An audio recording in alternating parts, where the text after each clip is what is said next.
Do.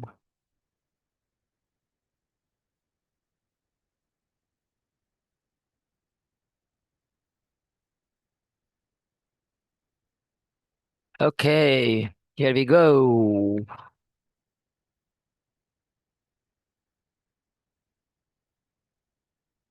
Hello, everyone.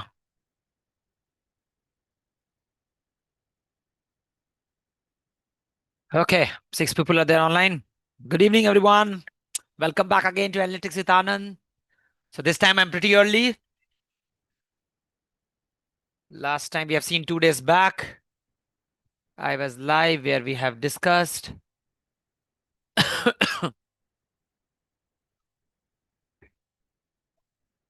So we have reached lecture number 48. Okay. So last lecture we saw SCD type 2 production level grade code. And this time we are here in lecture number 48, Streamlit, the most important thing in Snowflake for building end user applications, for building your prototype. Lot many things are there which I'm gonna discuss in today. So I welcome you here all to this platform. Those who are very new, myself Anand, I work as a lead data engineer at Tiger Analytics from last 1 year. And I have overall now 8+ year experience into multiple vertical. Way back, I started my career in 2014 and now I'm in 2025 and you are seeing me live over here. So if you have not started learning Snowflake, please learn it because Snowflake is the demand of the era. Every company, right now, the project which I am doing, we are transitioning from SAP system to Snowflake. Even the Oracle system to Snowflake, we are doing the transition. So all those old legacy system is outdated these days. Snowflake is the demand of the era. If anywhere you are learning in any coaching institute, anywhere, be it X, Y, Z, if they are not teaching you Snowflake, they are playing with your future. Basically, I would say without Snowflake you cannot survive in the current industry. Every major company, you name any company, even the startup company, they are into Snowflake. Okay, they are into Snowflake. So try to learn in a better way. Those who are very new to Snowflake, by the way, let me tell you, tomorrow a new complete master data analytics batch V4 is starting, and also the job guarantee program V4, I'm starting it right away. So if you have still not done transition in through the data analytics, this is the time which you can think of. Okay, this is the time which you can think of, and I would say go ahead and uh, go ahead and enroll in the any of this course, be it SQL, be it Python. If you want a job guarantee program, go and check out analytics with anand.in, and there you will find the complete details. Okay, right? So before wasting any time, let's get kick started. Okay, let me share back my screen. By the way, before I share my screen, all the data sets, all the code, and everything related to today's session, I have already shared in the description of this video. You can go and check it out. There is a link called resource where you will find it. Let me show you that also where you can see it. Okay, I'll show you there also in the description of this video. Entire link is there for the resource section, and also in the GitHub lecture number 48, you can find it easily. Okay, let me show it to you. Let me share back my screen. So you can watch me live on LinkedIn also. If the clarity on YouTube is not much better, go ahead and watch on YouTube also. Sorry, on LinkedIn also. Okay. So if you go it here, description, if you see, right, you'll find the resource section. Directly click on this. It will redirect you to my GitHub. Lecture number 48. We have come so far with 31,000 community. Entire code, dataset, everything I have given you the document. You need not have to Google everything. Code is completely error-free. Just run it and you will be, an entire Streamlit application will be ready in front of you. Okay. Okay, let's get started. Before wasting any time, let me share back my document, which I have created for you. Okay. Let me open. Download Streamlit in Snowflake. Yeah. Yes, Streamlit in Snowflake document is here. Yes. Let me know if you are able to see the screen. Yes, no? Is my screen visible?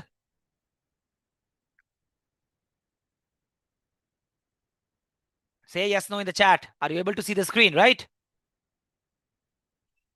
I can see myself. That's why I'm asking you. Okay. Let me close everything, whichever I don't need. Yeah. Okay. Screen is visible. So, welcome to this lecture number 48, Introduction to Streamlit in Snowflake. Now, these days, every company, they want to see the front end part. Whatever the code you are writing, be it your SQL, be it your Python, at the back end, your code will be running, and at the front end, you have certain kind of application which client would expect from you. Gone those days where you need to do heavy coding, where you need to learn HTML, CSS, all those things is gone. Now, you can create custom application within minute with the help of Streamlit, an inbuilt function in Snowflake, right? So it's a free open source Python framework which you will use to build interactive data driven web apps quickly and easily with no front end experience required. You don't need a hardcore front end developer. You don't need any Django, any Flask, anything at all. Inside your Snowflake, whatever role you'll be having it, you can create custom application, nice visualization. I'll show you straight away without writing much line of code, just with the inbuilt Snowflake, right? Let me show you how does it look, then we'll talk about. Okay, then we'll talk about. Let me refresh this.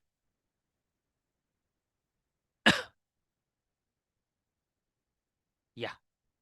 So in our today's project, we are designing a 1mg app. 1mg app, you all know, it's what? It's a medicine where you order it, your medicine live. So see the dashboard, how does it look? And you have a look and feel. So anytime you are presenting any of your prototype, right? And you don't need hard coding skills. This has been prepared by one of my student, Ankit. He has done a lot of work on this, right? Nice, beautiful dashboard, including AI features. We have loaded it, right? You see how the visual looks, right? All the KPI, all the chart, every dashboard. You don't need Power BI at all. You don't need Excel at all.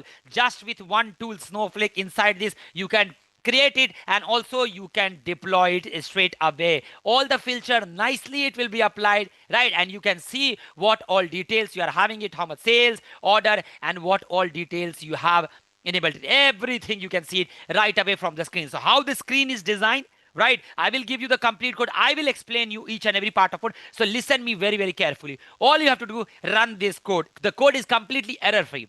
Backend, only thing is you need to create a tables, certain kind of tables, and it will work like a magic. All your visuals, line chart, everything including filters, right? All of these things you can do it, right? And that too, we have enabled Cortex AI. Already have discussed you lecture number, I think it's 43, right? It will give you dynamically SQL code also. Everything has been automated for you. Complete AI analyst recommendation, visual insight. Ask AI anything. You can ask your AI also, and you can run your entire Cortex AI analysis, everything with the help of Streamlit. This is very, very important for you when you're working with Snowflake, when you want to represent to the stakeholder gonna love it. Recently I was working on one of the project where the entire demo was shown with the help of Streamlit. At backend, your code is running. You don't have to do at all. You have a light theme, you have also a dark theme. Look at the beauty. Wow, you also have a dark theme, by the way. Both theme I have enabled it for you. How you can enable this light and dark theme, I'll make you understand each and everything. How this UI, Anand, you have created everything, entire piece of code I have given it to you, right?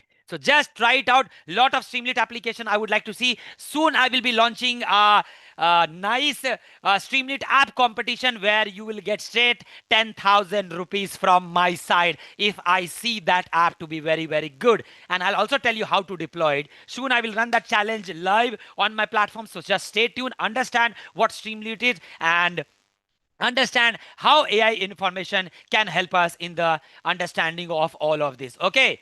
So we will see all of this in subsequent session today onwards, how I have incorporated AI features, also how Cortex AI, gone those days where you need to describe all the attributes of the table. Now Cortex AI by default, once you have implemented it, which is an inbuilt feature inside Snowflake, you just have to choose the table whichever you want, and if you run the analysis, it will give the complete picture of your data sets. You need not have to worry. And entire this demo which you are seeing it is it in the Snowflake. That's what we're gonna talk about in today's session. Code by code, I'll explain you. First, I will explain you why Streamlit, why do we use Streamlit, for what purpose do we use Streamlit, and how Streamlit is really, really helpful when we when we share any prototype idea. Look at this beauty. AI summary report. Entire AI summary report about all the tables. What are the relationship? Nowhere I have written anything. Not a single piece of code I have written, just one command, and dynamically it will create all the description of your each and every table. You need not have to worry. Those days are gone where you write, okay, what is this inventory date? Client will come and ask to you, date of the inventory record. No. These days, AI will run at the back end and it will scan your metadata and it will give you the complete picture of this Cortex analysis. Okay, right? So this is all about your Streamlit application. Let's go straight back to the document and let's see what are the things in there. Okay. So as I was telling, so Streamlit is a free open source Python framework which you will use to build interactive data-driven web apps quickly and easily with no front-end experience required. Right? You don't need a web developer. You should not be a dev developer, or if you know Python, only thing basic requirement is you should be well versed with Python, because entire piece of code will be written in Python where you can build useful, beautiful data apps that runs in your web browser. Now, where is this running? If you see this app, this is running inside the Snowflake. This is running inside the Snowflake. So the question comes, is my data secure? Yes, your data is secure. Whatever role has been given to you, based on that role you are running it. If you see it here, whatever the role I have given, I have got a designer role. So based on that, if I apply the settings, based on my role only, the Streamlit app is accessible to me. So all your role-based access control, if your PI data is there, if you don't want to showcase it, based on role, your Streamlit app will run. Okay, based on role, your Streamlit app will run. So what are the key features? So if I talk about Streamlit, Streamlit is nothing but your Python plus simplicity plus web app. Right? A simple piece of Python code which you'll be writing plus web app. It is great for prototyping ideas, sharing AI tools, or building business dashboard. You don't need any Excel. You don't need any Power BI visual. Everything is integrated inside your Snowflake. No web development skill needed. It's free. It's open source. It works great with Snowflake. It works great with Pandas, AI tools. I don't have to do pip install, which we usually do it in Python. Nothing. It is fully integrated and managed by Snowflake infrastructure, which has a native support for Pandas, NumPy, Matplotlib, Plotly, and many more. Now, this entire web application, you will see we have a beautiful tiles, we have beautiful sliders, we have beautiful drop-down, buttons, everything which you see it here. Yes, these are the drop-down which you see, right? These are the slider which you will see at the down. Auto enable feature, I can slide it down, I can click the tiles, I can have all these things ready in real scenario, right? I can all have this scenario. Okay. We'll talk about everything. We'll talk about the cost, how much cost is associated, everything in this clear picture. In this lecture video, I will talk about all of this. So you have real-time interactivity using widgets like sliders, drop-down, buttons, menu, and everything. It is ideal for data scientists and analysts who wants to visualize and share insights fast. At the back end, what is happening? Let me show you the code. At the back end, your entire piece of code is running. This much piece of code, which you have to write it for this entire Streamlit application to work on. Okay, all our SQL code. All our SQL code. You guys are good with Python function. Everywhere I have defined a Python and I have made it as dynamic as possible. All the important features of Streamlit has been used inside this, right? Everything has been used inside this. Little bit of JavaScript has been used. Little bit of CSS has been used. And little bit of XML also I have used, like your div tag. If you have a basic knowledge of HTML, right? Just the basic knowledge, nothing more is required. Right? Because these days you have ChatGPT, you have the AI tool. This code you can generate it very, very easily while working on any important project. Only main thing is what you are writing it here, Anand. I am writing just a SQL piece of code inside my Python function. So this is the entire code which is there, which is running at the backend side whenever you are interacting with the Streamlit application. Okay. Next. So Streamlit is an open source, I told you, Python framework for quickly building interactive data or ML apps. Its minimal API, script semantics, and rapid feedback make it ideal for analytics. Anytime client want a new tile, say for example, I'll show you. Suppose client want a new tile. One more I need here. One more AI analyst, one more tab I need. Recommendation like that of thing. Quickly I can edit it. Easily I can edit this here. If I need a tile, you just have a look here how the code has been written and you will understand it where and all I am writing this piece of code. So if you see here, coming down, I'll show you where I've written the tile. Yeah, you see this. You saw this? These are the different tabs: intro, data load, optimization, KPI, behavior. If I need one more tile, I'll paste the comma and I'll put it in the double code, and automatically once it starts running it, it will come at the application instantaneously, right? If you enable the auto refresh features over here. So Streamlit in Snowflake is a first-class integration, lets you build, run, and share Streamlit apps directly inside Snowflake platform. It's directly inside your Snowflake platform. So apps run close to the data. There's no data movement. The first question which interviewer may ask you, is there any data breach here? No, everything runs inside your Snowflake. It directly operates inside your Snowflake database and schema, which access has been given to you, the role with which you are logging inside your Snowflake, the role with you are logging inside your Snowflake. Like here I have the account admin, right? Suppose I have created a designer role, only that role will be enabled for that particular user. So you have role-based access control also enabled here. So your data is safe, everything is safe here. You do not have to worry at all when it comes to Streamlit. Okay. Now, correct. Right, that's what I'm saying. So your app runs close to the data, no data movement, and Snowflake security and RBAC, role-based access control. Snowflake provides an in-browser editor, object type for Streamlit app, and ways to manage app by SQL, CLI, or Git. With the help of URL edit option is there. Anytime you can edit your Streamlit application. You see it here, edit button is there, right? Edit button is here. Anytime you can edit it. Right, anytime you can edit it, and this entire screen will come handy here. Automatically the code will come. If I click on edit, let me show you. See, code come at the left hand side, right? Code directly came at the left hand side. So all these things you see here coming here, right? Let me minimize it a bit. Yeah, immediately, right? So you're seeing code and your browser side by side. I'll explain you each and every piece of line of code, so you don't have to worry at all. Okay.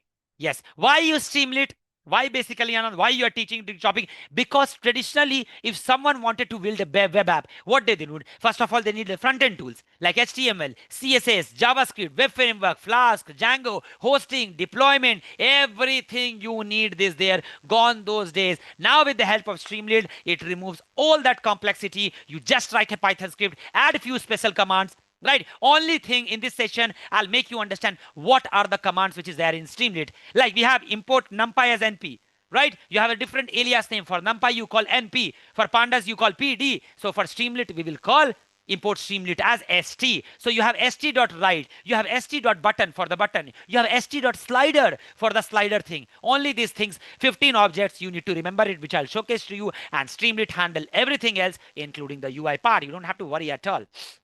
Okay, yes. So zero data movement, what are the features?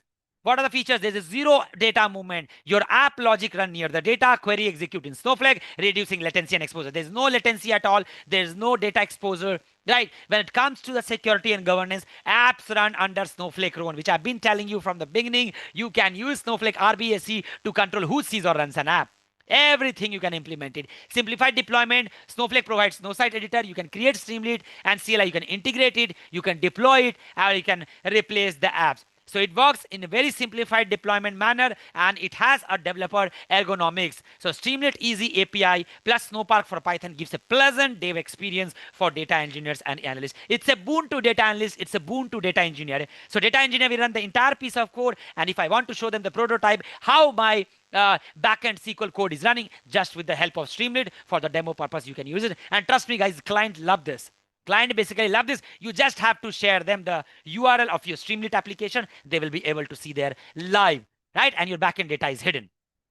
So when to use Streamlit, as I keep talking about, if you need any dashboard for the UI function, internal dashboard like KPI, key performance metrics, or if you don't want a heavy tool, if you don't want to pay for your Power BI, if you don't want to pay for the license, just the initial level analysis, you don't need Power BI. Streamlit works like a charm here that query all your sensitive data, all your personally identifiable information, your PI data, where it respects your role and security aspects. All your ad hoc data exploration tools for analysts who want safe sharing inside the company, rapid machine learning, proof of concept interface, where Snowpark execute heavy transformation, Streamlit can help you in that case. Small internal apps which are distributed to teams without managing external hosting or infrastructure. So all those things Streamlit takes care of. What can you do with Streamlit?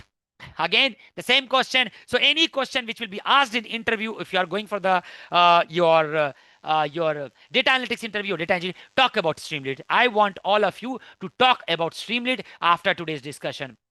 So what are the use case? Use case is you can build database dashboard, you can display charts, table, KPI, run all your AI analysis and metrics for your business data. You can have your AI ML model demo. You can allow users to upload data. You can get the prediction. You can view the model output, everything which you can use. You can have customer feedback app.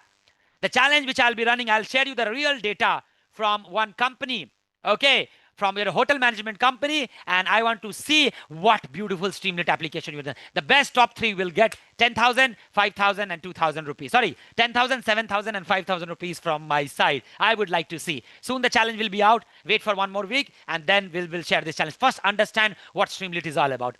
Right? I don't need any chat GPT code that I'll caught red-handed. Okay, don't expect that you will get 10,000 easily by copy pasting, just putting it in the chat GPT, and chat GPT will give the code and I'll throw the challenge. No, that's not how it is. You have to use your brain over there. Okay, so customer feedback apps, so you can analyze and summarize survey or transcript data. You can build interactive tools like pricing calculator, cost estimator, and you can build your chatbot and NLP tools where you can integrate with your LLM model, AI model, Llama, Mistral, all these things which you see, Grok API, everything you can integrate it easily with the help of. Who uses Streamlit? Streamlit is used by the majority of people, data analysts, data scientists, business user, teachers, anyone who needs a bit of Python. What is required for a Streamlit? Basic knowledge of SQL, basic knowledge of Python, and at least some knowledge over Snowflake, what Snowflake is all about. So anyone who knows a bit of Python and wants to make something people can use, you can do it with the help of Streamlit. What is the Streamlit? Key features, let's understand. So many times you will see in my code, I have used some component. So let's understand. st.write is nothing but my simple print function, which we see it in Python. st.write is nothing but my simple print function, which we see in Python. It display your text, data charts, and more. For the output purpose, we'll have st.write. As the name suggests, interactive control. We have st.button. We have st.slider. What is st here? st is the short form for Streamlit, where you'll be import Streamlit as st, and st then stands as a short form alias. So you'll have st.button, you'll have st.slider, you will have st.text input for all this. Now, if you want the users to upload the file, you will have st.file uploader function, which allow users to upload your Excel, CSV, or your image files, right? Then you have st.dataframe, which will show you tables and data frame nicely. Then, Anand, can I implement in each of these charts, which we see it in Power BI? Yes, you can have. You can have line chart, you can have bar chart, all these things easily you can integrate it here. Live reload. What is this beauty called live reload? So your app refreshes every time you save the Python file. So every time you save the Python file, if I enable this auto refresh, anytime if I change it, automatically this will keep on refreshing. This will keep on refreshing every 140 seconds. You can select this slider. Look at the beauty. Power BI refresh, which you are refreshing it. Same thing, Streamlit also, you can refresh it here also. Every 10 seconds, every 300 seconds means every 5 minutes, I can get this app refreshed in real time. So you can set the slider accordingly and let the user decide. Backend data, whenever your data comes into your downstream application. All these things you can do it very, very easily with the help of Streamlit. Next. Sorry. Next, what we have? Yeah.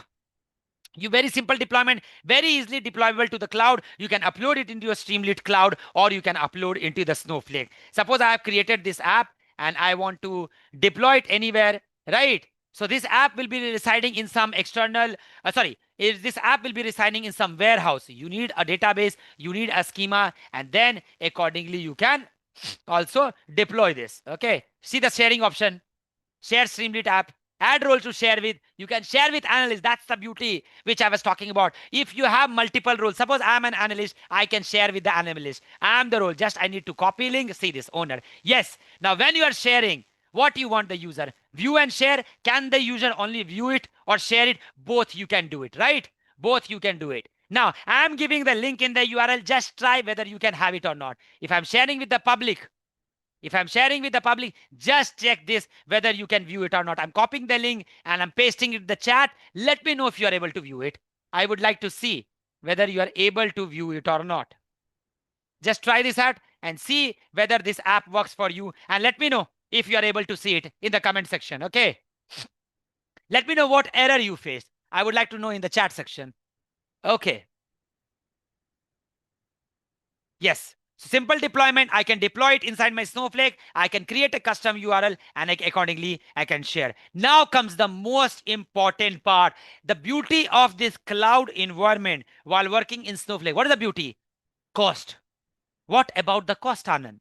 If I refresh each and everything, what about the cost? So cost is only the time duration your query is running at the backend. The moment you refresh your Streamlit application at the backend, if any new data has arrived, and if you are writing your Snowflake SQL query, and if your query is not optimized, cost will be more. So at the backend, if you are using any SQL query, make sure it is highly optimized. That means implement clustering. If you are targeting 1 million records in your Streamlit application, clustering is mandatory. Then comes the money. Implement search optimization so that if the user wants to search anything, it is quick and faster. All these things you have to implement it. So query executed in Snowflake consume warehouse resources. So anytime, as we all know, when you run an Streamlit application, the moment you run a query, it will consume your warehouse resources and cost. Design query and caching carefully. So your query should be designed in such a way. Third-party package. When running inside Snowflake, you must specify required Python package in the app environment. You have environment.yaml file which gets created here. If you see here, if I showcase it to you, click on done.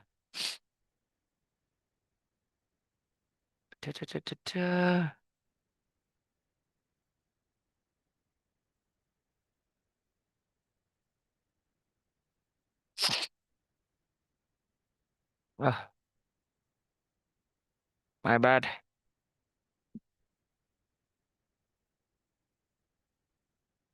Let it get downloaded.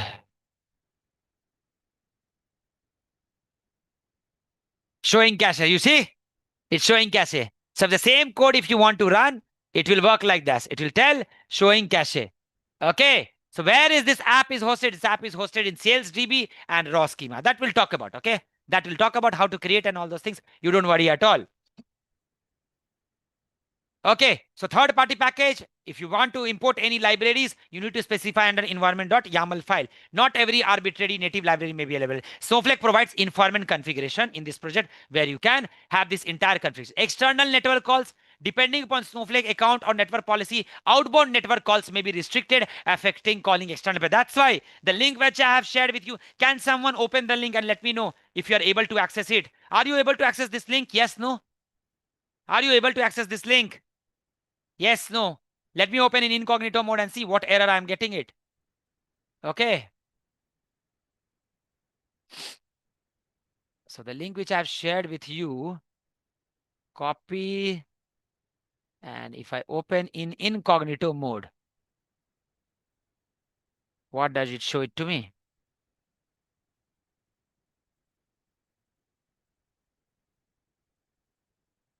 Let's see. I'm opening in incognito mode. So definitely you should be able to sign into your Snowflake. Okay. You should be having an active Snowflake account for things to work. So log in with your Snowflake account and see what it does. Right? Log in with your Snowflake account and see what it does. I want all of you to try this out right away and let me know in the comment section. Okay, local dev versus in-platform behavior. So st.connection. What does st.connection means? st.connection is connection to the Snowflake behaviors differ slightly. Inside Snowflake, the connection is automatic. Locally, you must supply credentials. Now, suppose if you are writing a piece of Python code, locally in your Visual Studio and you want to communicate with Snowflake, then you need to pass it. Then you need to set up a connection. Inside your Snowflake. Let me see if I have that piece of code also. Okay, then you need to set up all this connection. But inside your Snowflake, you do not have to do this. So how Streamlit works, if I want to understand a simple flow, so you write a Python script app.py, and then you use Streamlit command st.write, st.bottom, and run the script Streamlit run app.py. This is when you are running externally. Any Streamlit application, then in that case, things will work. Okay, you need to set up the connection and every information. Suppose if I want to communicate from my this one, your Visual Studio. I want to communicate from my Visual Studio with to Snowflake. Then I need to configure all this Snowflake connection, which you see it, SQL connector and everything. I need to configure it over here. But if I'm directly interacting with the Snowflake, then I don't need to connect with this all. Okay, then I don't need any connection. Ha. So it opens a web page where your app is running live. Users can interact with it just like a normal website. So you have Python, you have SQL, you have Markdown. You see this? Import Streamlit.st. By default, it will come. The moment you create a Streamlit application, by default, this will come. Let me show you. Let me showcase to you immediately. Okay. So I'll go here. Let me refresh.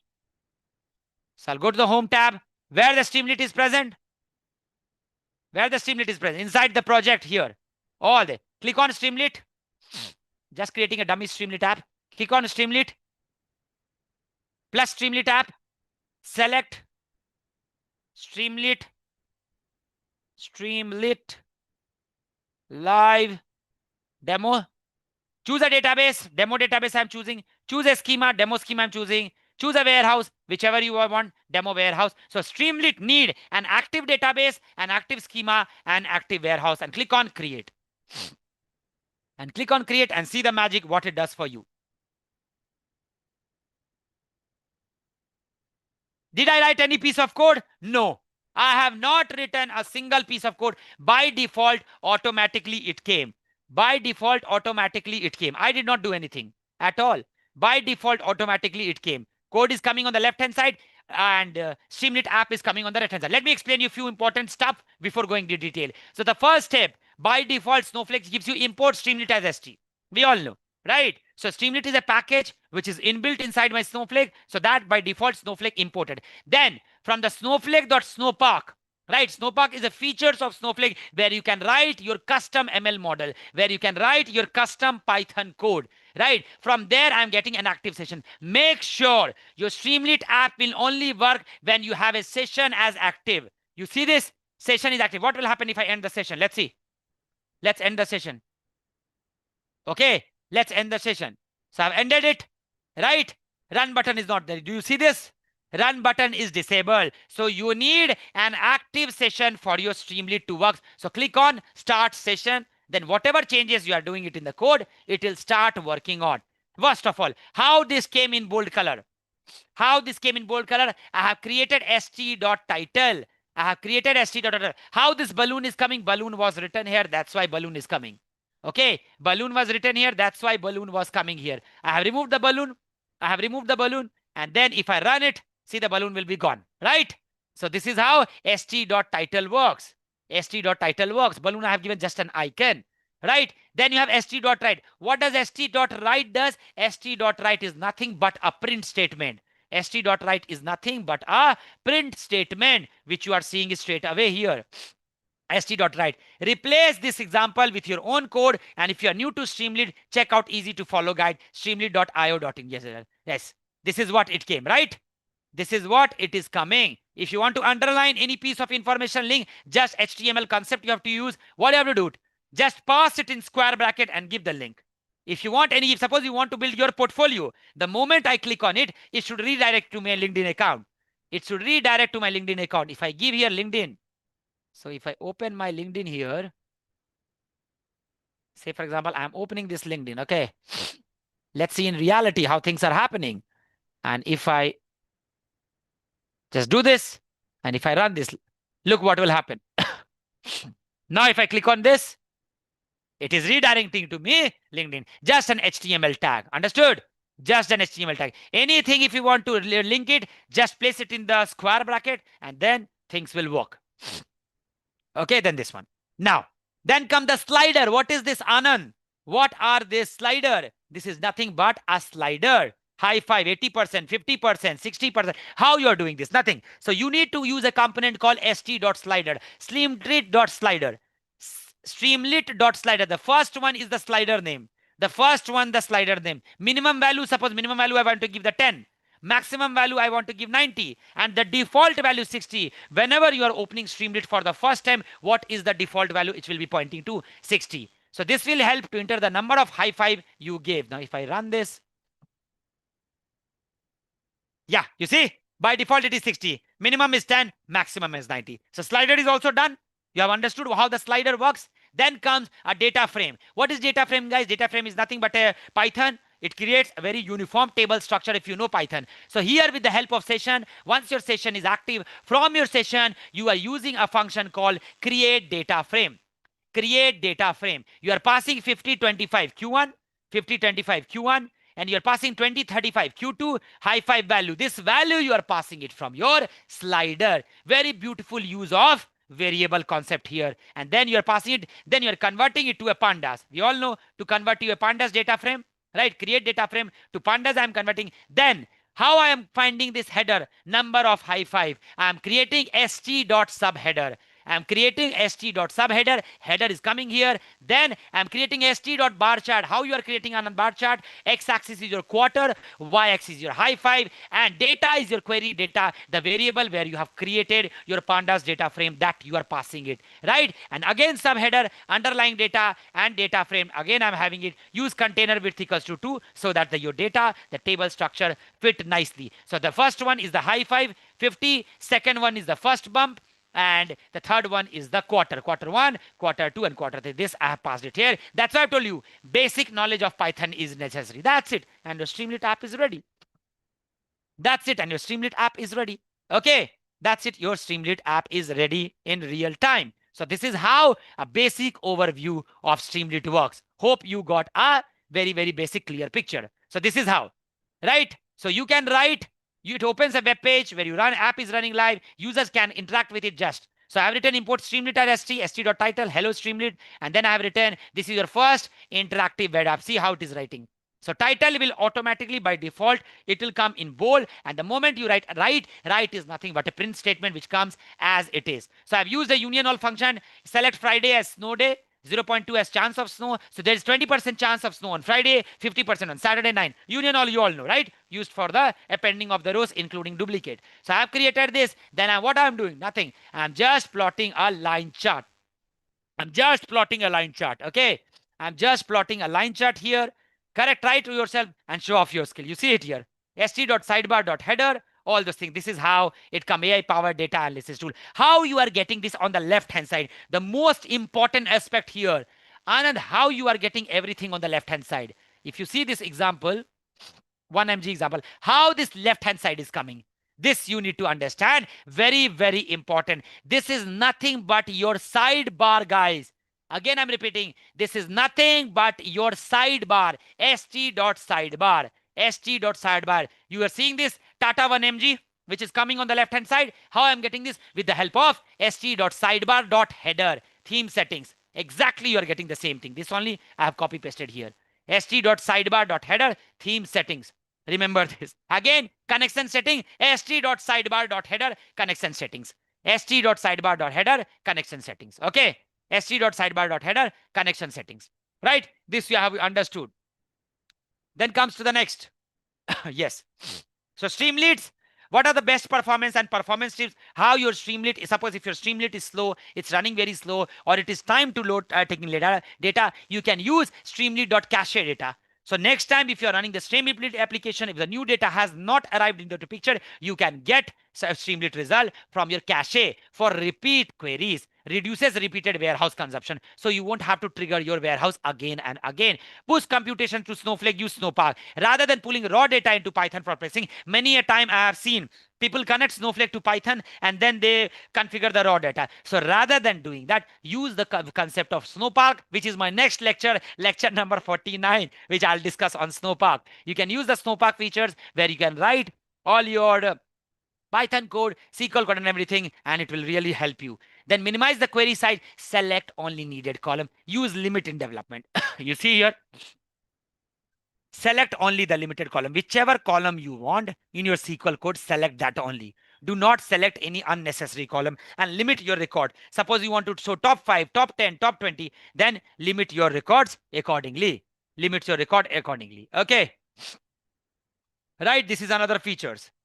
Then specified required packages in environment.yaml, any third-party packages or library if you want, you can store it in your environment.yaml file when deploying of the runtime has correct library. So quick list, make sure you have, if you're running in the Python, if you're running in your Visual Studio, make sure you have installed Streamlit, pip install Streamlit. And Snowflake connector Python, if you want to connect with your Snowflake, with your Visual Studio, then you need to import this library also, and Snowflake Snowpark Python. But in our case, we are running everything inside the Snowflake. What all library I have imported for this project? I have imported Streamlit, I have imported Pandas, which I need. I have imported Snowflake.connector for connection, OS, operating system, time, date time, and from typing, I have imported tuple. You see, there's no anything else. Nothing, right? Just the Streamlit and ST, and rest things will be working on their own.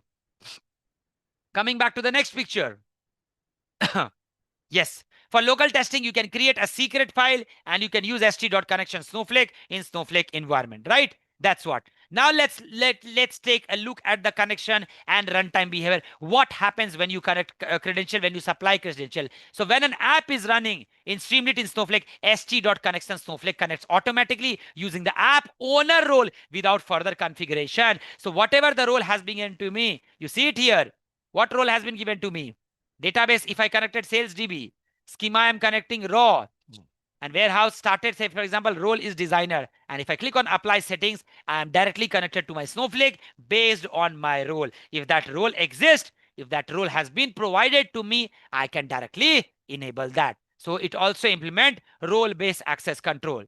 Next, right? So locally, you must supply credential by st.secret. So secret path, you can create it, and there you can perform the automatic role assumption inside Snowflake. Not available, right? On Snowflake, the Streamlit app becomes a native Snowflake object. What does it mean? It uses a specified warehouse for its compute and run inside your Snowflake managed facility. So what do you need in order for your Streamlit app is run? An active warehouse. That's it. Your session should be active. That means your warehouse should be active, because where does it taking power from? It is taking power from what? From your compute engine, which is there inside your warehouse, whichever you have configured. So what happens when the Streamlit runs?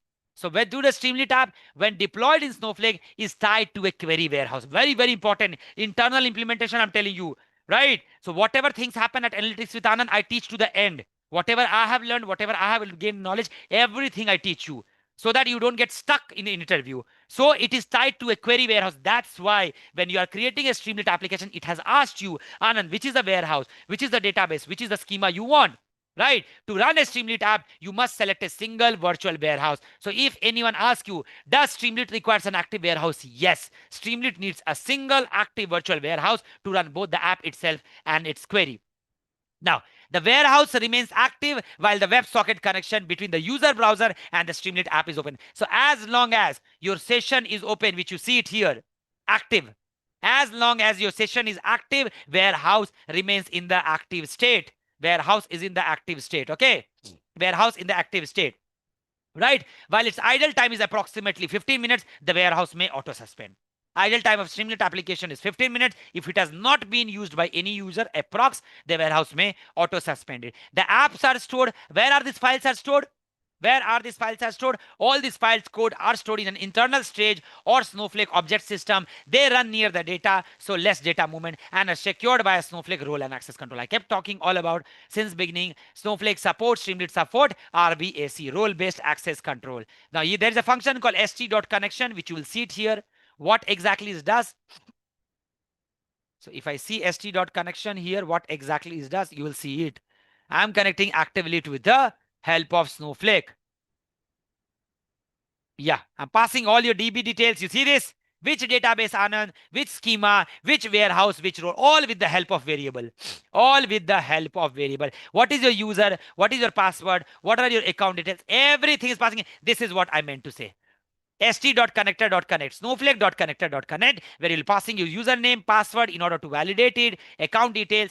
Client session keep alive is equals to false. That I'm keeping it by default. So it's a utility function to fetch live Snowflake metadata. Okay, the moment you logged in into your Streamlit application, it will fetch all your details. It will fetch all your details, right? So this is what connection type Snowflake, available for executing SQL and returning pandas or Snowflake data frame, which we have seen it just now. For local dev, you can pass credentials via secret, or you can pass over there with the help of variable also, and it will work. Or if you still want to use Snowflake data frame API, you will create a session using Snowpark and then use that inside Streamlit. Inside Streamlit, you don't need to pass any of your, what do you say, any of your credential, because this app runs inside your Snowflake. So the moment you're logged in, that's the reason when you saw this, what did it ask for? It asked me for your username and it asked me for your password. It asked me for your username and it asked me for password. Did anyone, those who are watching live, did anyone check the URL which I have shared? Ashish or anyone? Did any one of you have checked the URL which I have shared with you? Just log in with your Snowflake and see whether you are able to access or not. I want you to know. Right? I want to understand whether you are able to access that HTTPS link or not. Just comment yes or no. See what output you are getting it. Sign in with your username, right? Sign in with your password and see whether things work or not. And let me know if you are able to see it. Just check and let me know if you are able to see the Streamlit application. I logged in with my another credentials and it is showcasing it. Just see, because this ID has been configured. I want you to check on this. I want you to check on this whether your Streamlit is working or not. Right? Whether your Streamlit is working or not. Just try this and let me know. Next, cost I have told you, because the app uses a Snowflake virtual warehouse, every query you run, especially heavy one, will consume compute credits. How does Snowflake works? $3.3 per credit per hour. So based on your query length, how much time duration your query is running, so you must design your query for performance. That's why in today's Streamlit application, you will see what? You will see that when we are designing this entire Streamlit application, when we are designing this entire thing, right, I have created clustering concept also. I have enabled, which I have taught in the lecture number what? Which lecture clustering I have taught? Clustering I have taught you in lecture number 43, maybe. Just go and check. So here, 1 second. Yeah. Yes, I have enabled clustering and search optimization service also on the table which I am using it. Usually this is recommended when you have more than 1 million records. And I have also enabled the clustering concept here. I have also enabled the clustering so that your search become your query efficiency gets improved. By default, Snowflake does automatic clustering, but when you have multiple columns, when you want to do the clustering by, you can do that also, because your query has to be very efficient inside and Streamlit. Otherwise, cost will be associated with it. Right? So you must design your query for performance. Push work into Snowflake. Avoid pulling huge tables to Python. Caching at the Streamlit layer. st.cache data helps avoid repeated heavy query. When user count is large, you may need to resize the warehouse extra large versus large and manage concurrency. When multiple users are accessing the same Streamlit application, make sure you are using a warehouse accordingly. You might also consider manual suspend or resume or auto suspend after idle time reduced, because nobody uses a Streamlit application at night, for example, based on the time zone which you are using it. At that particular time, you can shut down your Streamlit application, because Snowflake will charge you only for the time duration your Streamlit app is running. You can also monitor warehouse usage from Snowflake, warehouse load history, what time you have loaded the warehouse, everything you can manage to identify bottleneck, right? To identify bottleneck or cost spike due to app usage. How much app is being used, whether everyone is using our app or not. All this information you can keep a tag from your warehouse load history. Here, if you go here, automatically it will show you the warehouse name. If I type it here, say, for example, select star from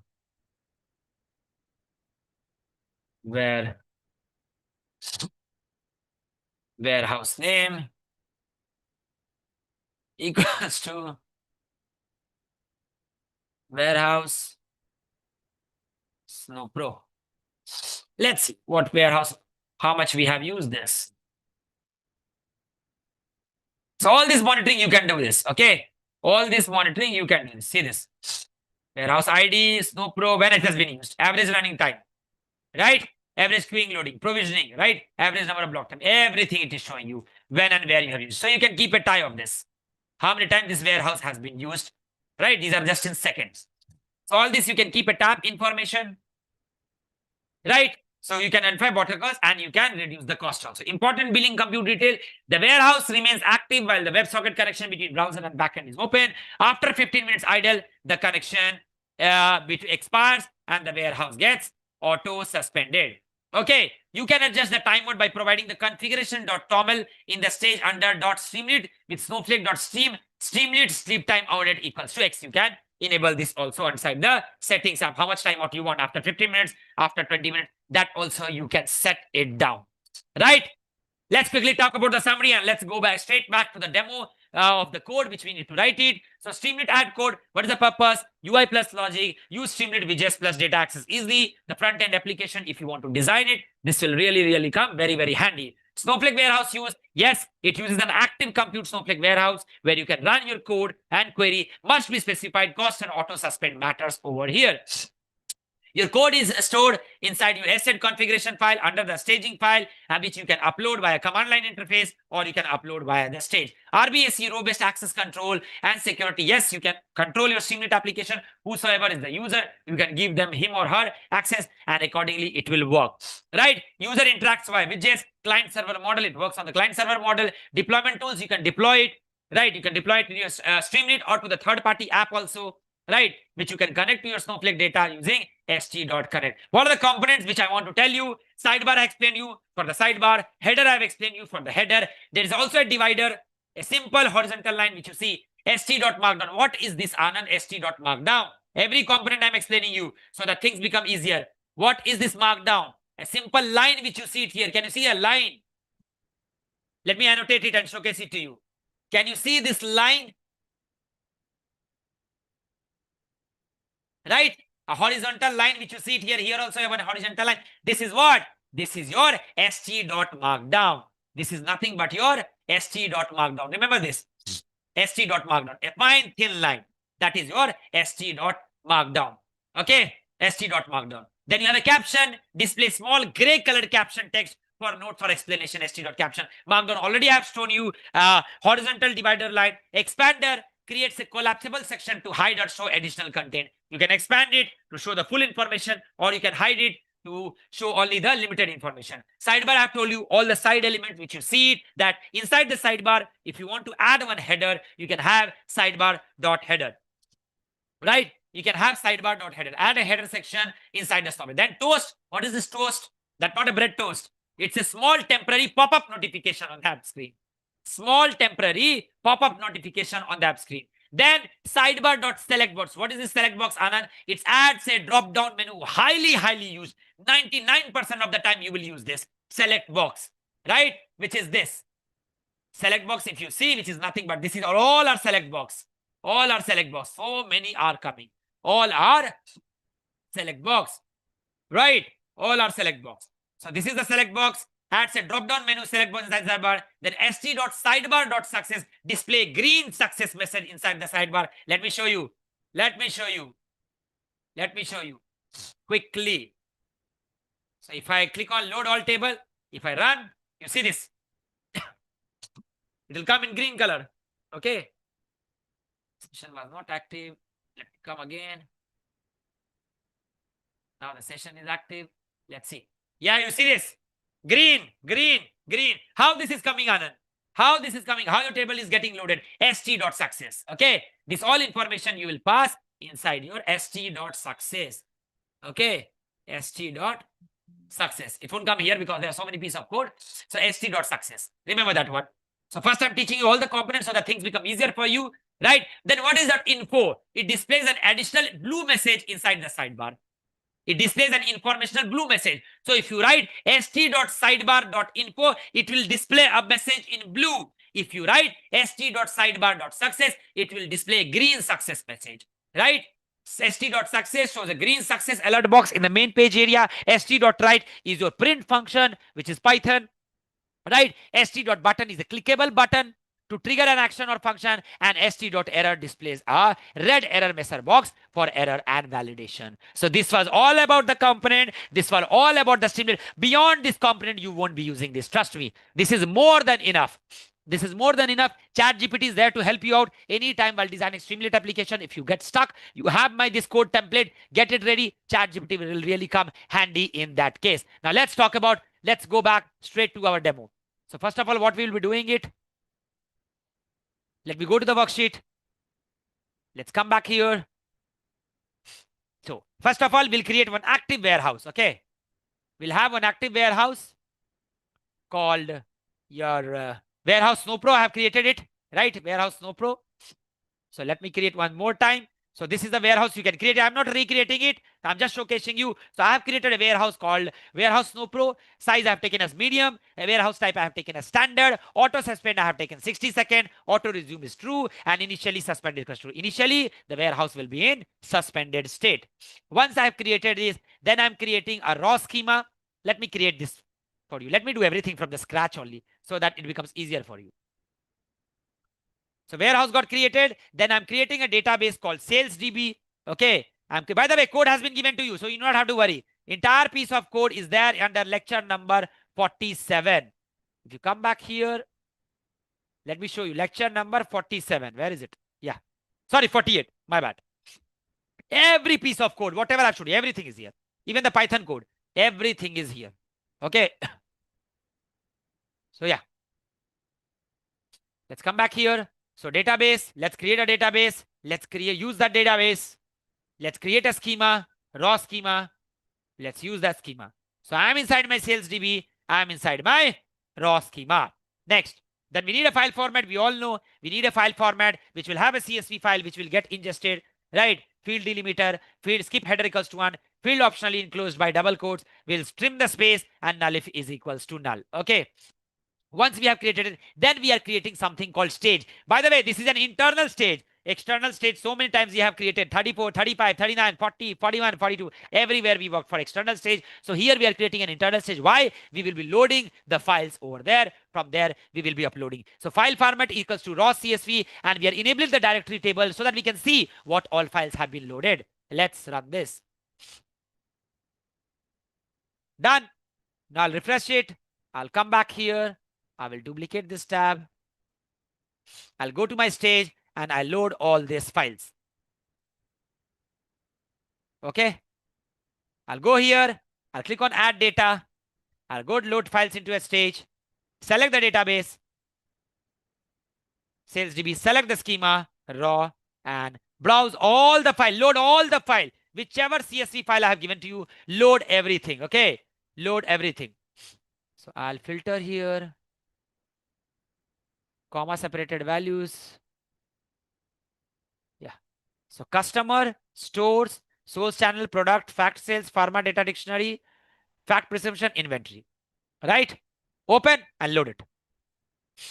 Everything, all the piece of information I have given you. Select the stage, whichever stage, and click on upload and see the magic. Right? Let it get uploaded. Where are all these files? By the way, all these files are here. Customer, inventory, prescription, sales, pharma data dictionary, everything I have given to you. We'll go one by one into detail what these data sets contain. Don't worry for that part. Okay. Yeah, let it get loaded. Then we'll have a copy command and we'll load entire data sets from here. Okay. And we'll load entire data from here.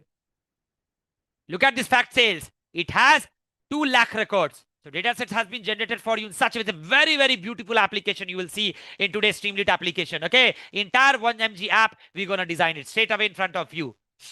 The one which I have showed you. So let this get loaded.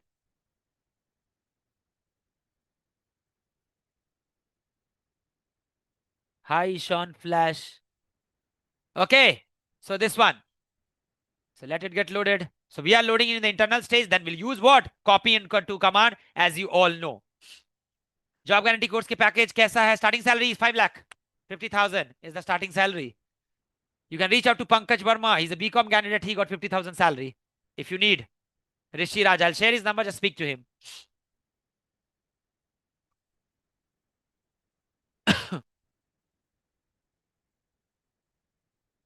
Let this get loaded. Few more seconds.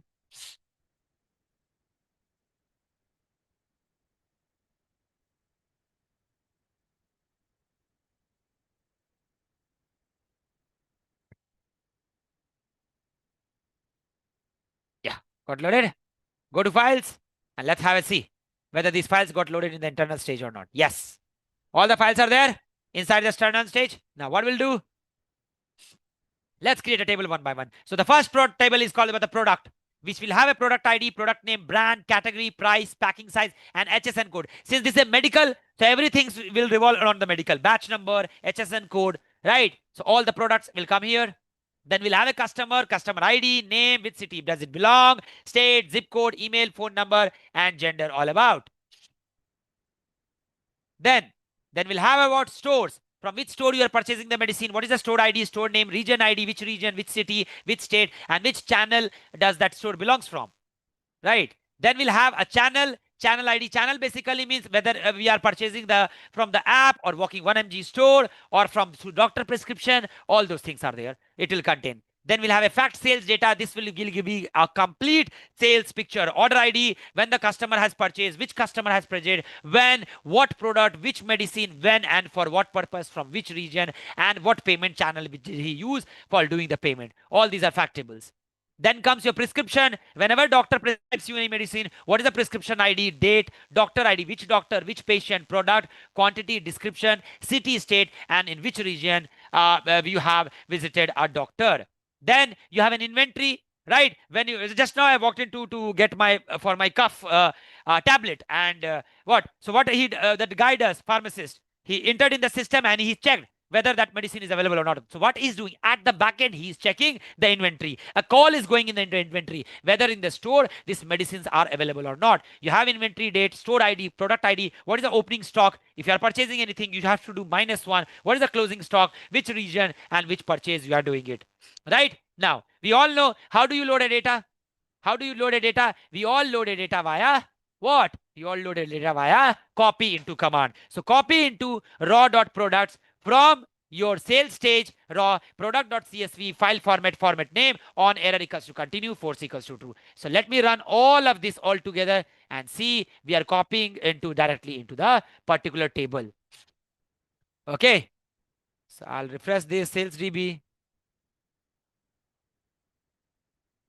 What happens? It got stuck.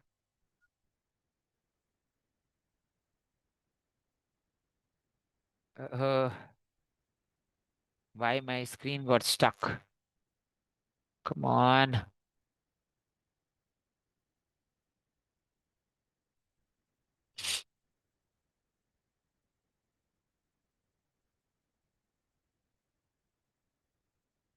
Let me see how many apps are running at the back end. I'll kill all of them. God, 95% memory.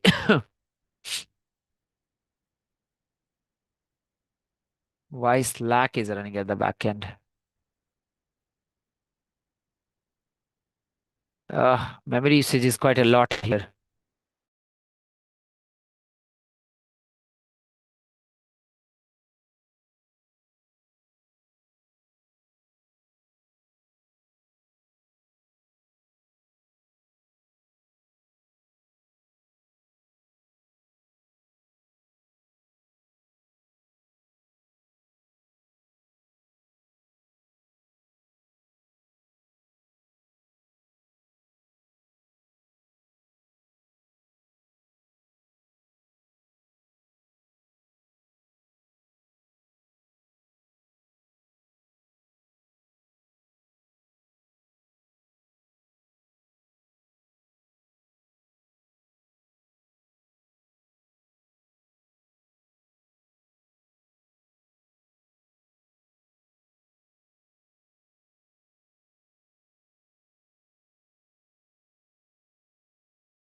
Let me know if you can see me.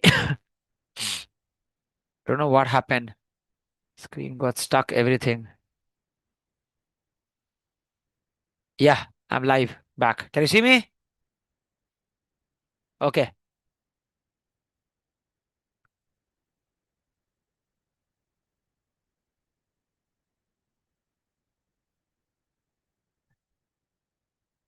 Let me share back my screen.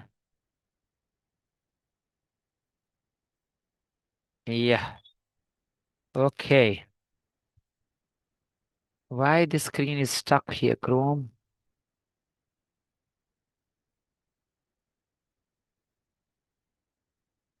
Let me end this. Chrome is behaving very abruptly. God knows why it got stuck.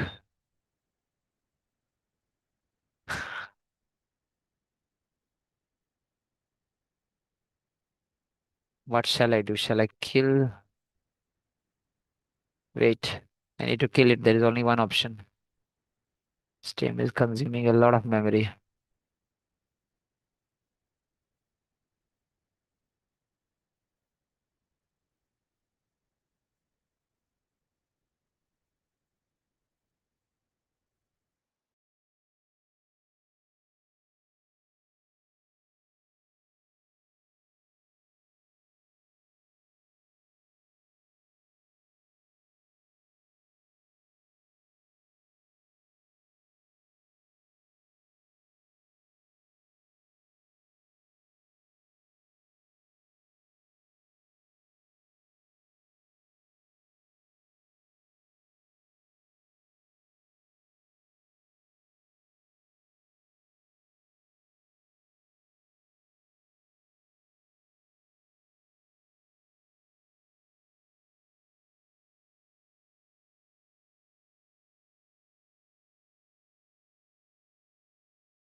Ask what to do. It got complete crashed. Memory consumption has increased a lot because of that only. It has happened. Let me open now. Google Chrome.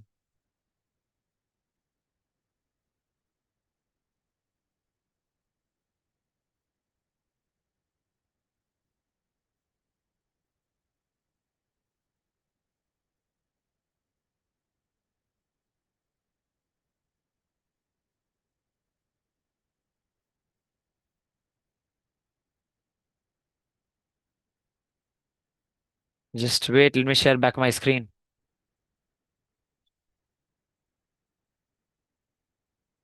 Share screen.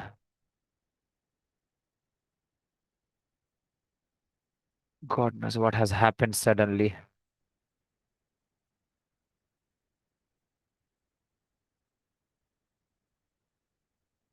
Let me refresh quickly. Oh God.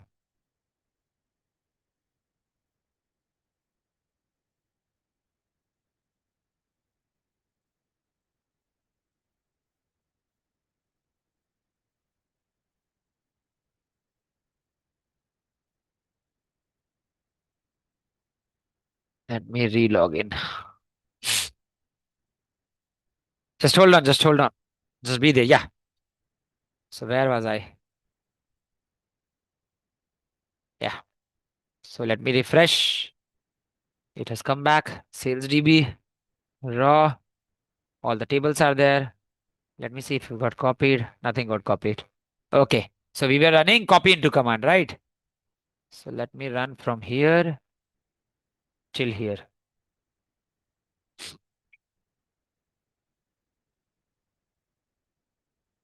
Just copy into command from internal stage. We have loaded all the files into internal stage, and there we are copying into the respective tables.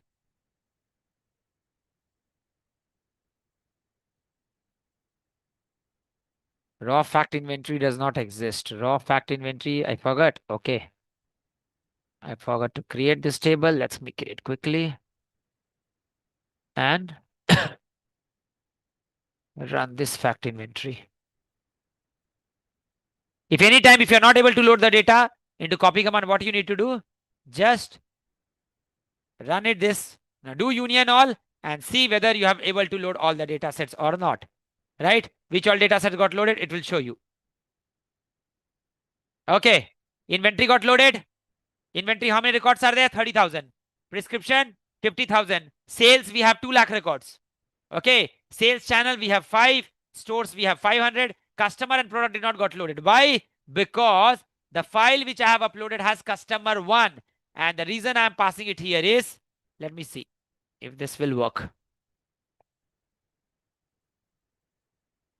You see this? So change the file name, okay? Or better, if you're not able to upload from the internal stage, always you can go back and load the data. Always, the easiest one. Go here, add from stage, click on add from stage, select the database because your data set is already there in the stage, right? So raw, select the stage, select the file. So this is the file. Click on it, add.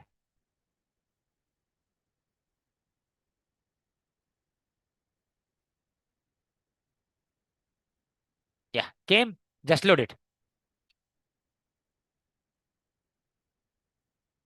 That's it. 50,000 got loaded. Inventory already data is there. Prescription already data is there. Sales already there. Products not there. Sales channel is there. Stores is there. Just we need to load for product. Go again. Load data. Basically, when you are adding file from stage, what you are doing is nothing but loading data from the internal stage itself. Select the stage. Select the product. It has number 1. That's why it has caused an issue. Next. And simply load. Okay. That's it. Now let's see one by one how the product looks. Customer, let's preview our data. So customer name, first name, last name, gender, DOB, city, state, zip, and the email ID. Okay, email ID and the phone number. Then we have inventory. What are the inventory details? Inventory has inventory date, store ID, product ID, opening stock, purchase, sales, closing stock. So 390 was the opening. So 250 was this one. Closing stock, sales, 150, purchase 10, region R10. Okay. Then prescription. What prescription details you have? You have prescription ID, prescription date, doctor ID, patient ID, product ID, quantity, general type, city, state, and the region ID. Then you have the sales. Before going to the sales, let's see the store. You have store ID, store name, region ID, city, state, and channel ID. Which channel? Then you have the sales channel, which I'm talking about. Remember this. You have channel ID 5, 0, 1, 2, 3, 4, 5. And you have a channel name. Tata 1MG app is CH01. Retail pharmacy CH02. CH03 is the partner hospital. CH4 teleconnect. And CH05 is corporate sales type. These are online, offline, institutional, online, and B2B. Okay, business to business. Last, you have a product. What all product you have? All your medicine details will come here. Product ID, amoxicillin, azithromycin, paracetamol, right? Amlodipine, right? Cetirizine, which you take it when you have cough, cold, and fever. Brand, category, price, pack size, and HSN code. Every medicine will have a batch code, which you can see of your HSN code over here, right? Then comes your last final fact table. Final fact table is nothing but your order ID, order date, product ID, product name, brand, category, quantity, price, sales, store ID, city, state, zip code, and channel ID. All these details are in. Now let's validate the data, how much data we have got it, whether the rows have been successfully loaded or not. Yes, we have all the loaded, correct? And you can see the warehouse load history from the warehouse name, which we have just now created. Entire history, you can find it from over here, right? Correct how many seconds you have used for this warehouse. Every time you run your code, your warehouse gets triggered. Then, now here we are creating a very simple one. We are creating a materialized view.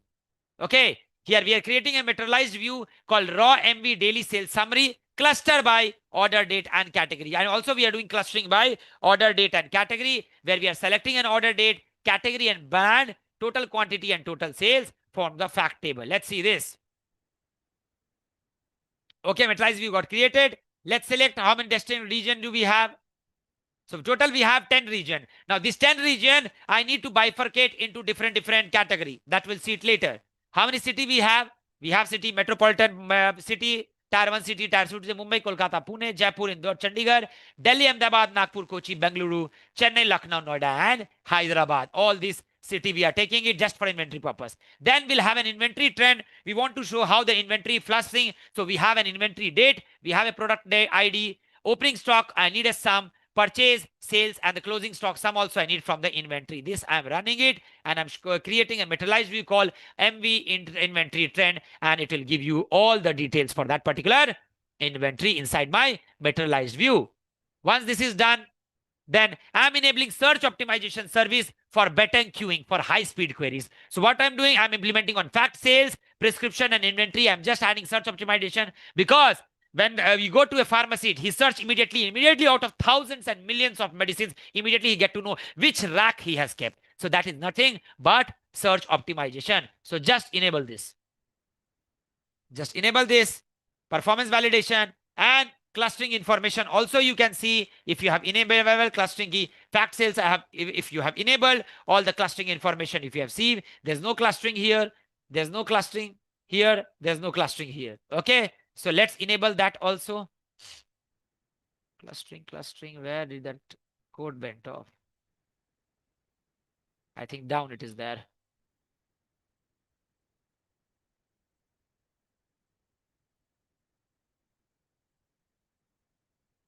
Clustering, where is clustering? I missed it or what?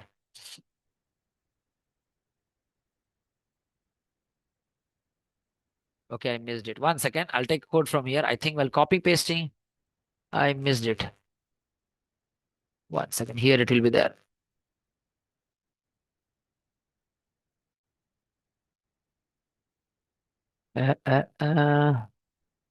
Go back to the repository.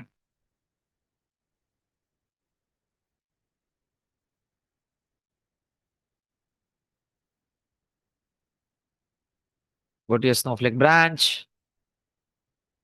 Go to lecture 48. Go to the code. It says Streamlit DDL.SQL.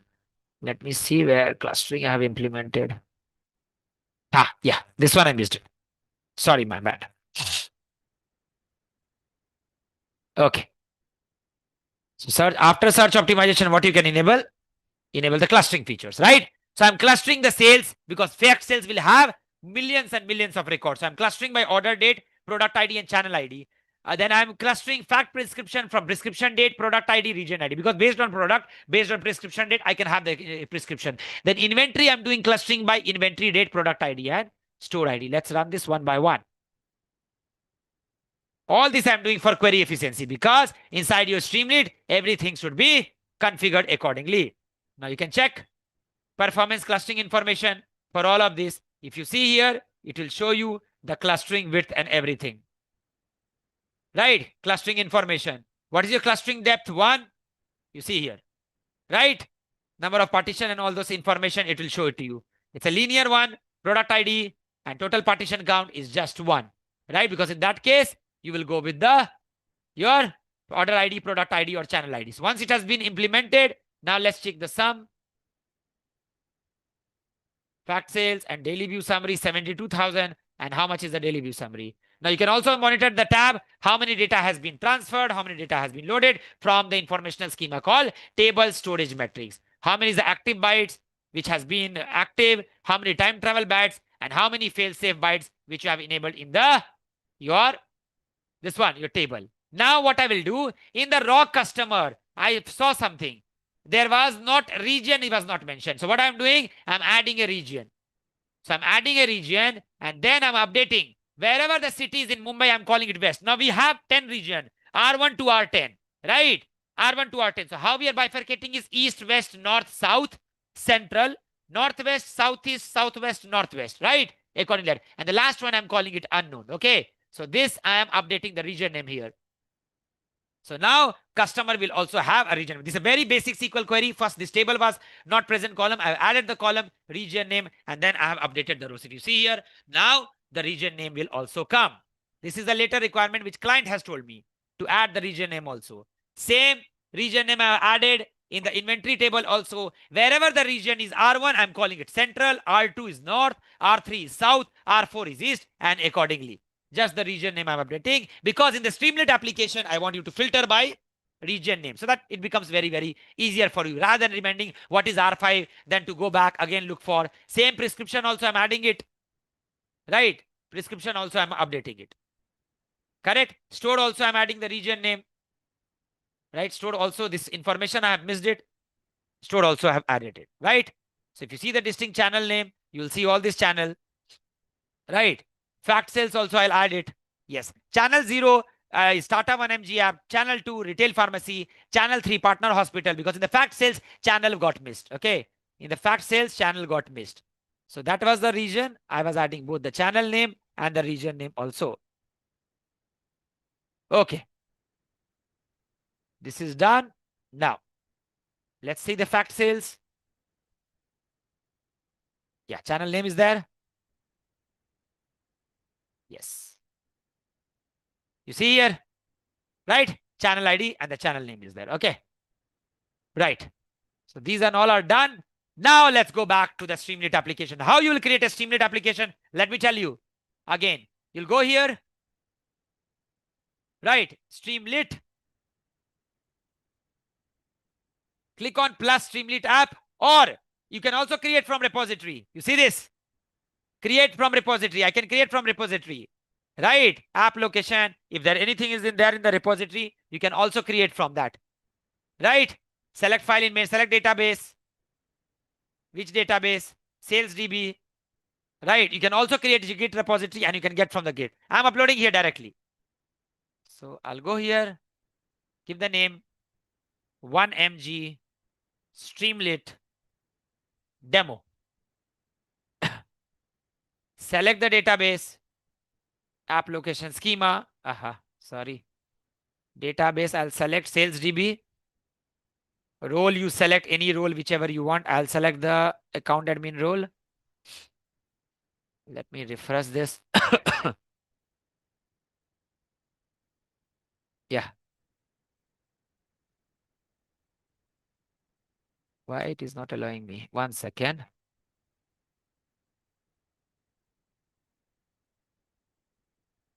Home button.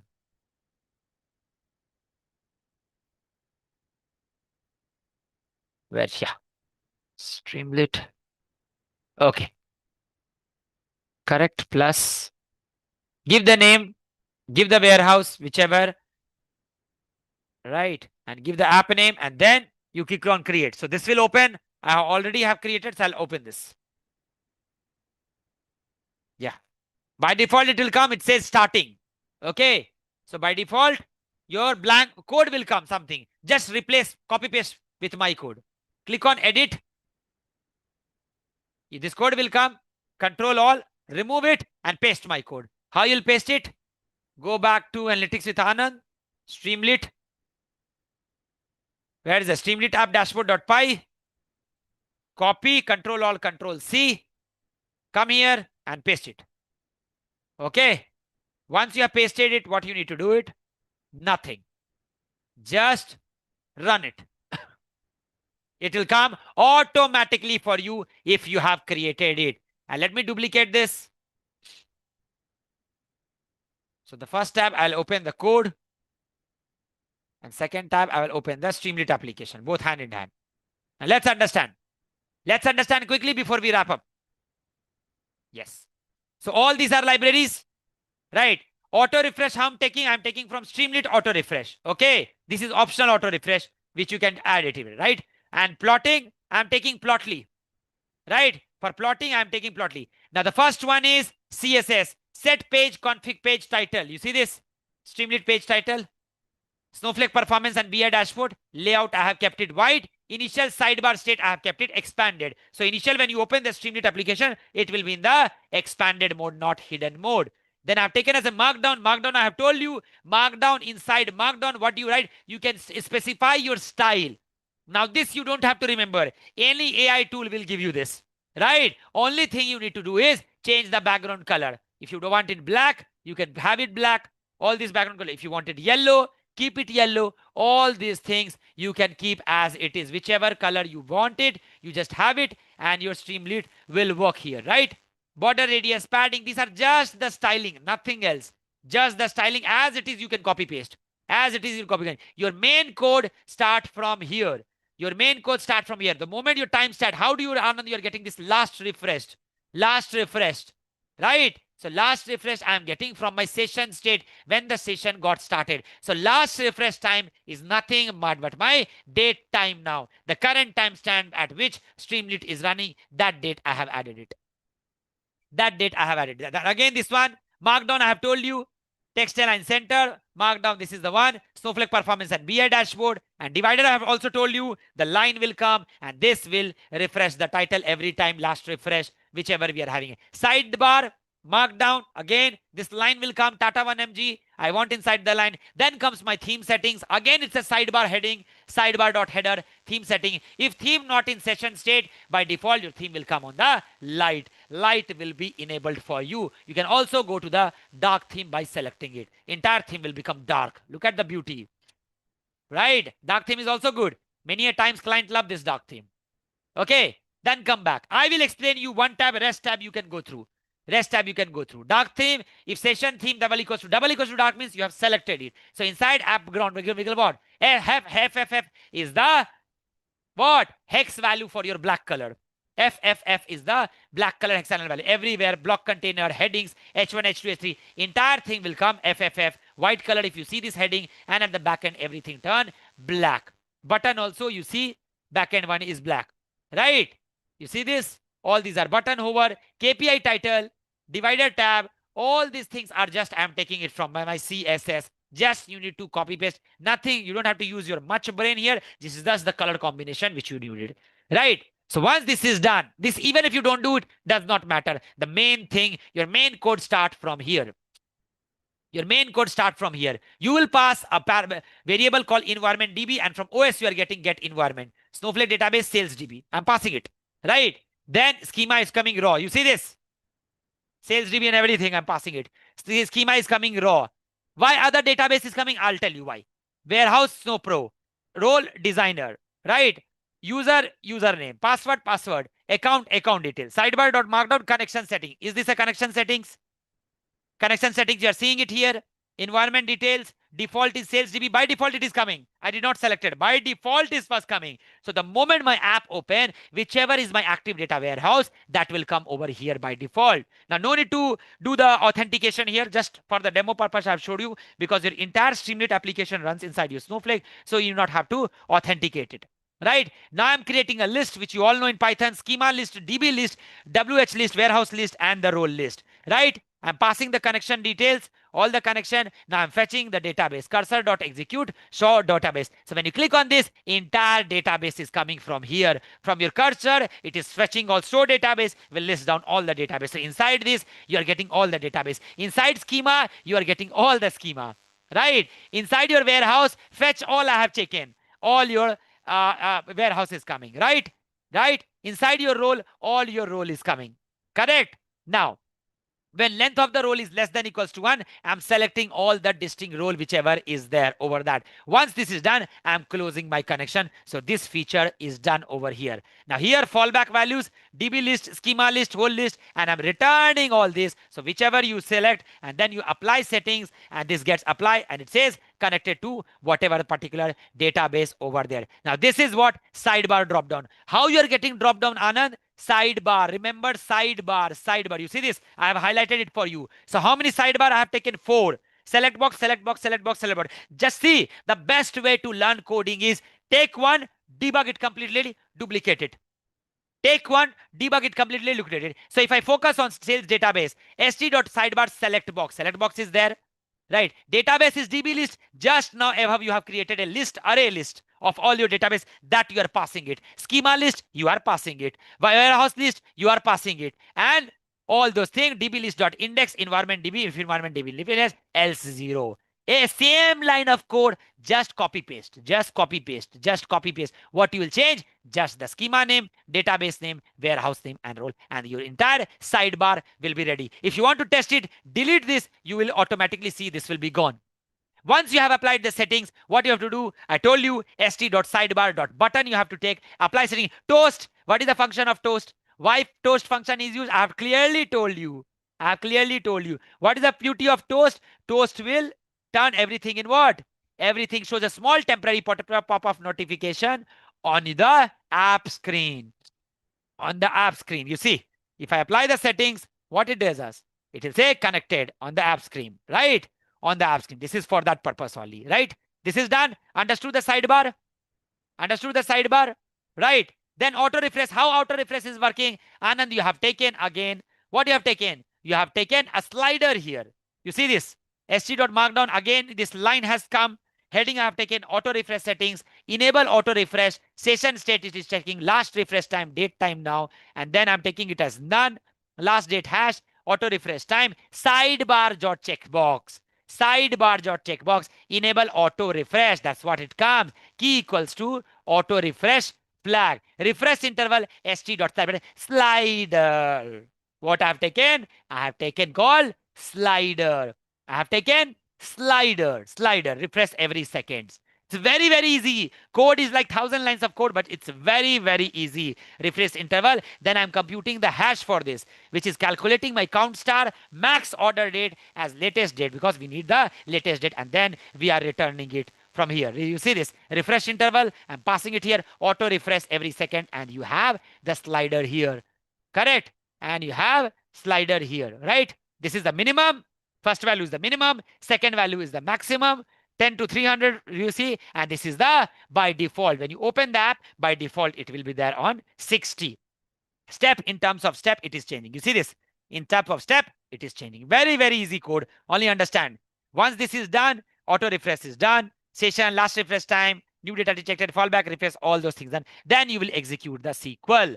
Then you will execute the SQL for that particular elapsed time. Once this is done, run query. Now come your file listing helper function, where you are staging all the files. What files are present in your stage? What files are present in your stage? You all are reading full table. Which are the table? You are reading product, customer, stores, sales channel, fact sales, prescription, inventory. Now this is the tab which you see it here. This is the tab which you are seeing it here, data load. I'll explain you one tab. Data load, optimization, KPI, visual, performance. So data load is a tab. I've given the data load, intro and user guide, the first tab. Yes, intro and user guide is the first tab, right? Table 0, markdown. Entire thing, if you want in the markdown, this entire thing is coming from the markdown. Once you have this, then let's talk about the data load. Data load, I have the tab 1. This is tab 1, right? Tab 0 is that one. Tab 1 is this. Markdown, info, upload CSV file. I'm giving you how you can upload the CSV file. Check the stage file. What the stage file? Oh, boom. All the files which are there in the stage, it is coming. How you are doing this, Anand? Nothing. Basically, what I am doing, I am running a list stage file. So list stage file will list down all the stage file which is present inside your database, inside your schema, found this much file, and it will give you, if there's any error, it will do st.write no file found, right? Column 1, select table to truncate. You see this? Select table to tell which table you want to truncate. Select that, click on that, that table will get truncated. How the table get truncated? You are running an untruncate table if exists. Table name, whatever you have selected from the checkbox, that you are passing it a variable called selected table, and then you are getting it table option. Very, very easy. Very, very easy. Confirm load. Confirm load is nothing but a checkbox. Once the confirm button, st.button, then you will, it got deleted. And truncate all raw table. If you want to truncate all raw table, there's, if you want to copy all table, how you want to go and copy? If I run this copy all table, select this, and if I run this, entire copy is nothing but copy into command will be written at the backend. It does not exist. Let it be. Right?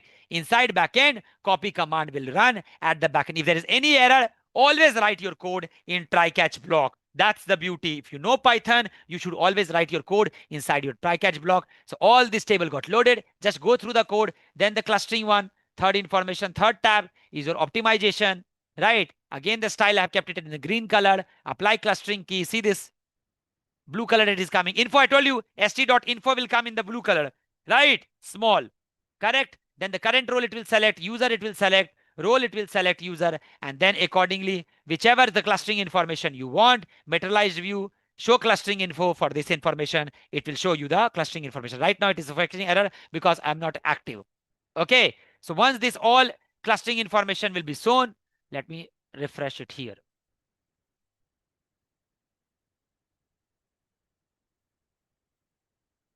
Let it run. By the time I explain, so all this clustering information, everywhere SQL piece of code, everywhere SQL piece of code, materialized view creation, create materialized view, enable search optimization, anytime on table. If you have forgot to enable, you can enable it directly, right? You see this, I have passed it here. Materialized view, how these three options are coming because Anand, you have passed this. And everywhere, same piece of code which I have written there, I'm writing it here. I can create dynamically from here also. I can create dynamically from there also. Everything you can pass, whatever code I have run, I can run it from here also. Directly it will create it. Once done, you can have then the KPI tab ready in action, right? All this KPI type, start date, end date, how I have applied the filter. Let's see that, how I applied the filter, start date and end date. So if you see it here, I'll click on the edit. Let me open it here itself since it is running.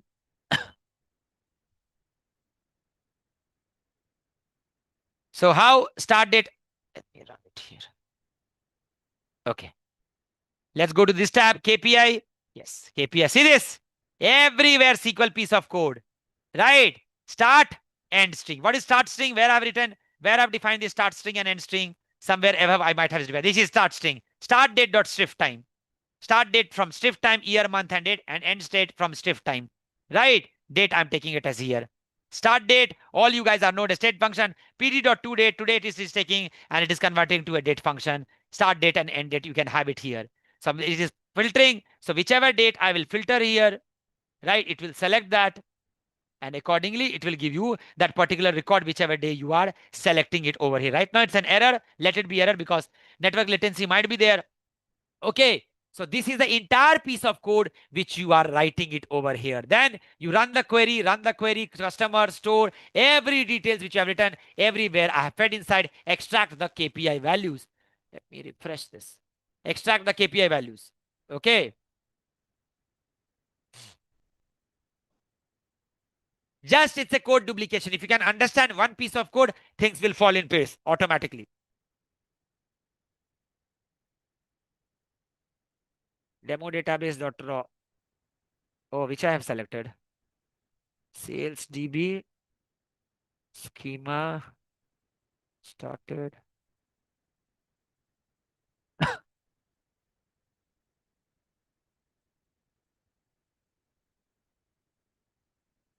Maybe I have changed the code, I think.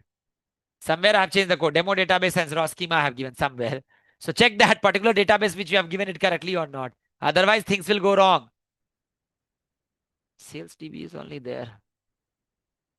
Why it is throwing an error? Okay.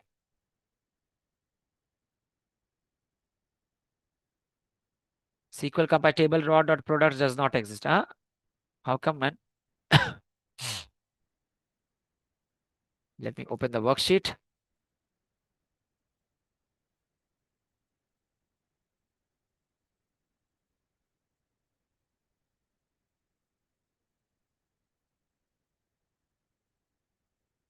Ah, tables are there. Yeah, it's there. Okay. So where was I? I was in the KPI tab. Yes. So you define all your SQL code over here, right? And then you execute accordingly. Top sales, top category, top sales. You see your top category. Everywhere I passed variable. Always use the variable name. Top category, run query, top category. Where is this run query? If you see this run query for top category SQL. Where is top category SQL? Here it is written. Nicely. Limit 1. I told you, best performance. Top you want, top 1, top 3. Right? So you can have it here. Limit 1, limit 2, limit 3. Everything, whatever limit you want. So bifurcate it. Then again, the theme color for the KPI tiles. I've kept the theme color. Markdown, top category, top prescription, closing stock. And you have main KPI query, total sales, total order, and average order value. All those things, start column, end column. I was explaining you this, how this filter is getting applied. Right? If I come here, how this filter is getting applied, how the top category, how the query is getting generated, All those things I have defined it here. Very, very simple piece of code. Let me take you the last part, which is very, very important, which I feel, which I need to explain you, is your, uh, this one, Cortex AI. Last tab, let me open it. Let me run this.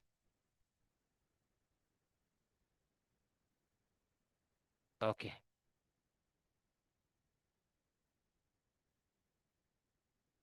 AI analyst, how this is working. Okay. If I ask which channel has the highest sales, let's see. So how you have built this AI assistant, that also tell you. Watch my Cortex AI video. Okay. Watch my Cortex AI video and see which part, or lecture 43 might be here. See this. Yeah, you will get error data also. Could not read metadata for fact sales. SQL compilation. A demo database dot raw does not exist. Demo database dot raw does not exist. Demo database dot raw does not exist. Right? Based on whatever schema, if you have selected, if it is not working, that means somewhere in your code you might have encountered raw database which you have given over here. So that you need to carefully analyze. Also, the KPI recommendation, if I run here, let's see. Meanwhile, I'll explain you the code part, Cortex AI part, last part. Yes, AI analyst.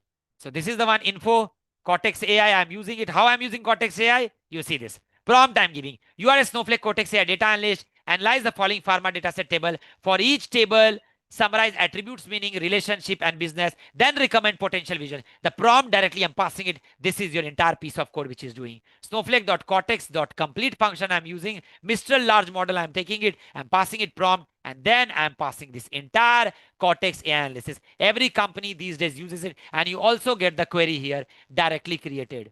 You also get the query directly. Just look at the suggested KPI. It has suggested you. Look at the KPI it has suggested. Nicely it has suggested. Generate AI visual insights. Nicely it has generated average order value you can predict. Customer retention you can build. Now if you want to practice more, this one, your Streamlit application I have given here.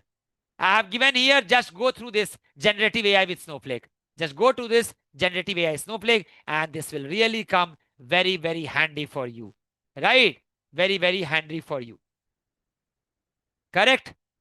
So Cortex AI, you can enable it, you can practice it, and this entire Streamlit application, you can design it for the front end user application. Go through the code, debug each and every part, see from where it is coming, try to delete it and see what changes it is doing it. Then only you will run. Merely copy pasting won't help you.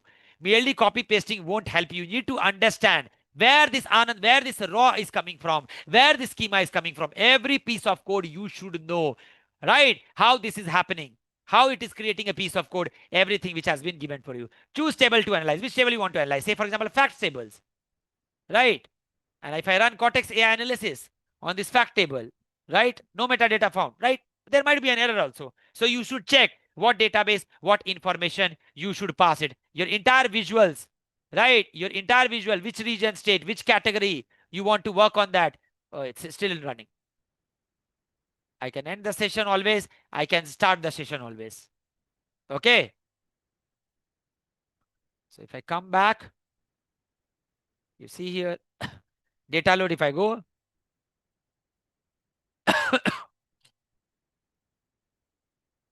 I can truncate all the tables here. Sorry, my bad.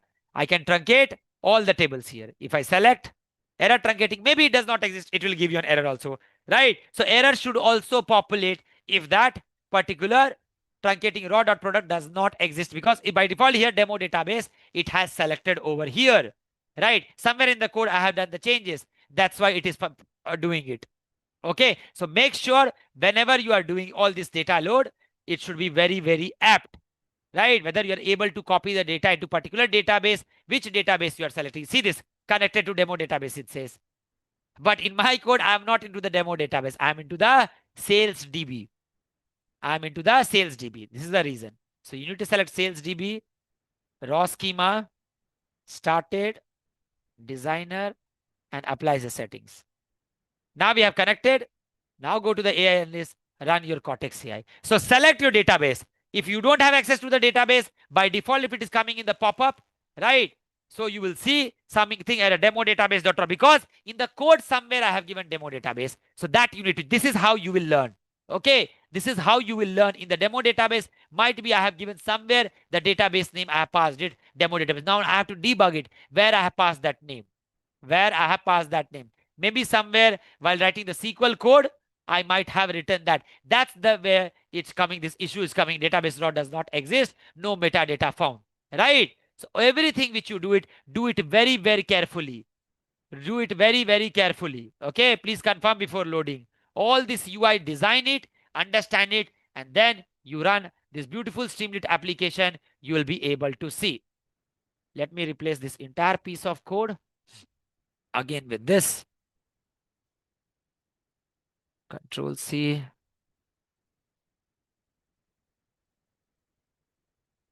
Right, and let me run this.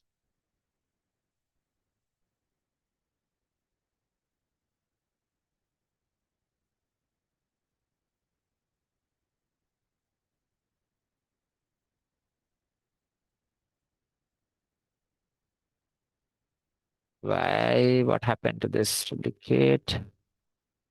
Let's see, the app setting is fine. Oh, demo warehouse.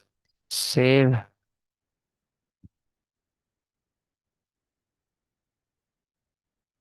Refresh. Refresh.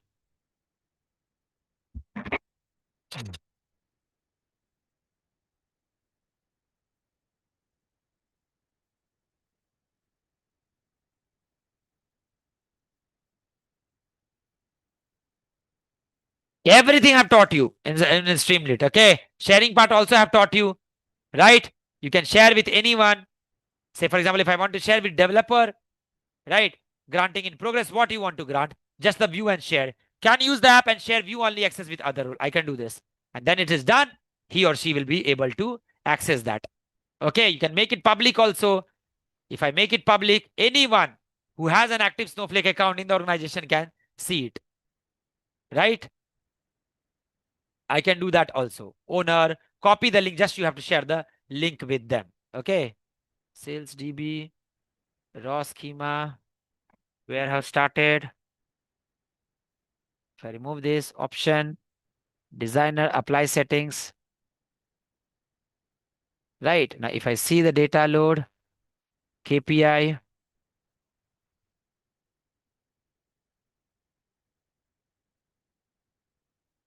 yeah. If I see why this is not working, can someone tell? Because the role which you have given Anand in the code is a designer. The role which you have given is nothing but a designer code which you have given it. Okay. So that you need to change it. Because the database access I have not given to the designer role. Where is designer? So you need to be very, very particular. Ah, right. That's why it was not coming. Where is the next one?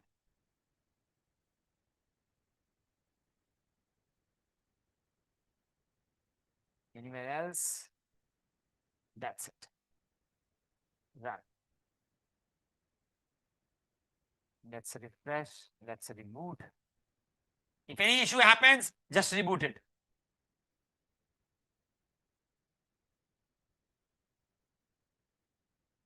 It has to be active, okay? The warehouse has to be active.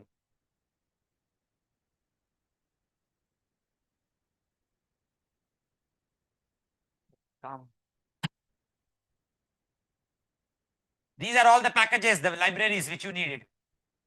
Many times, if you don't have library, you can install from here. See what all I have installed. Right? Snowpark, SnowPython, Streamlit, which version? Latest one you can install. Right? Yeah. Okay. And then you can always run it. Wait for some time because it takes some time for your session to get started.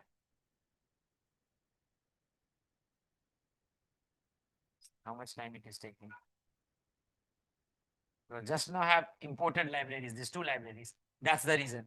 So any packages, if it is giving you any error, Python version 3.10, 3.11, You can select it accordingly. See what does it give. You don't have privileges to use Copilot. So Copilot features have also been enabled recently. Come back here. Go to Streamlit. Select it here. Still it is starting. Until unless it is active, you cannot run. So you have to wait. Why it is taking this much time? So practice this anytime, any issue, feel free to post me. Entire code I have given, just see whichever role you are using it, make sure that role has the necessary access to database. Otherwise, you'll keep getting error. Right? You'll keep getting error. God.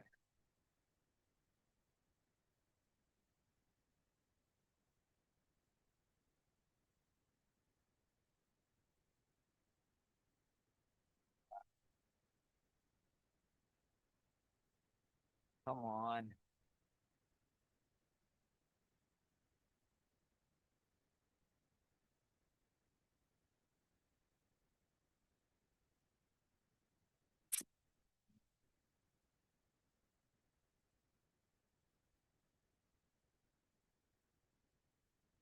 It is taking time for me. It has gone into a loop now. Reboot. If anything happens, just do reboot. Okay. Demo warehouse is active. Yeah, it came. Okay. Account admin came. Now let me see here. Still, this is the running one. KPI. Why this error is coming still? God knows why this error is coming. So clustering info. Demo database dot raw does not exist or no authorized. Why? Where is this demo database app? Man? Let me check the code. Did I give anywhere demo database by mistake? Let me check. That should not happen ideally. No, it's sales DB only.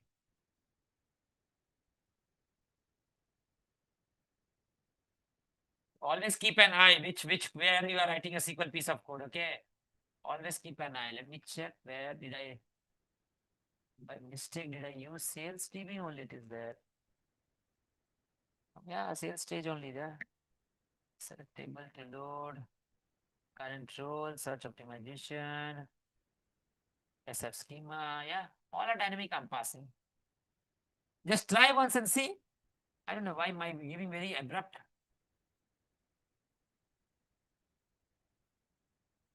I'm surprised. Why it says SQL compilation error schema demo database? I'm not in the demo database.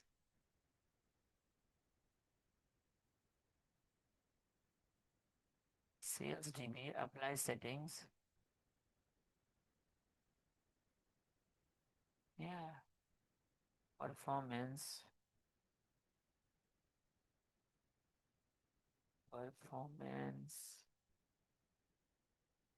Check this out, okay? Check this out. I don't know why it says demo database.raw.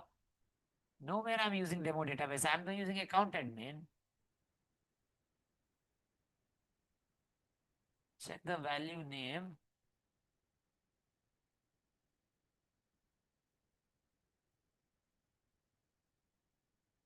Then give properly. Let me see.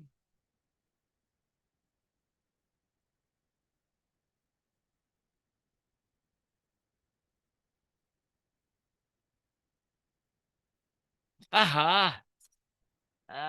You should have told me, na? Account admin, sir, you have given underscore. सिर्फ attend करने से नहीं होगा, बोलना है ना कि account admin sir आपने गलत दिया है।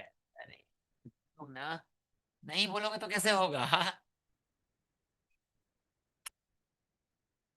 वही मैं सोचू what mistake I am doing since there.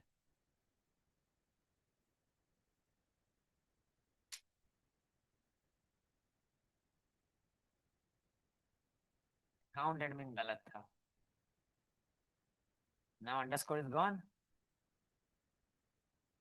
पूरा स्नोफ्लेक को रिफ्रेश करने दो, रुको.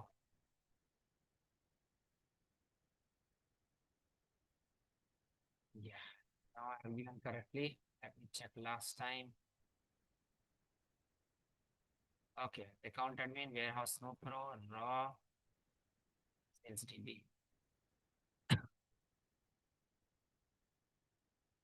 API. फिर पता नहीं फिर क्यों आ रहा है ये. What is this? From where this is coming? KPI. Let me see KPI. Where is KPI? KPI, KPI.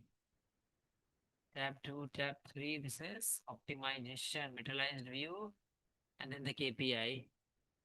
Select distinct state region name from SF schema. SF schema is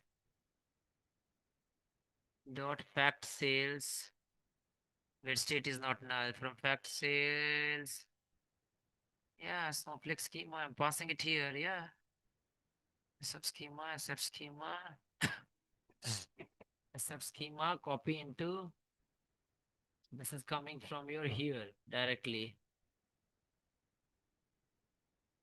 SF schema, where is SF schema?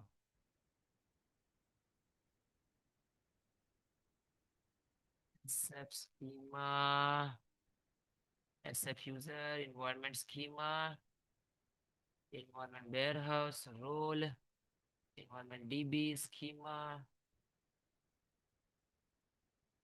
role.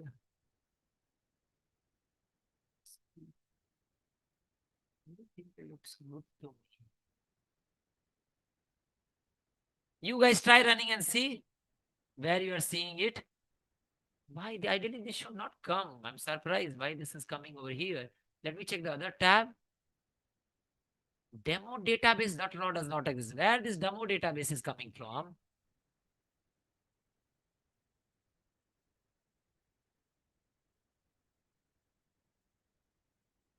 Where this demo database is coming from? That's my question. Where is this demo database is coming from?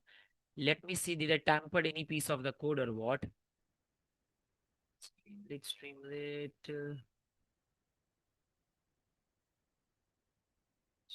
dashboard. Let me open a notepad and see. कुछ तो गड़बड़ हुआ है. गड़बड़ हुआ कहाँ पे? That's what I'm trying to see. यही तो कोड है. अभी तो इतना अच्छा चल रहा था. हुआ क्या? I'm surprised what it went. Why it is giving syntax error कहाँ से आ रहा है?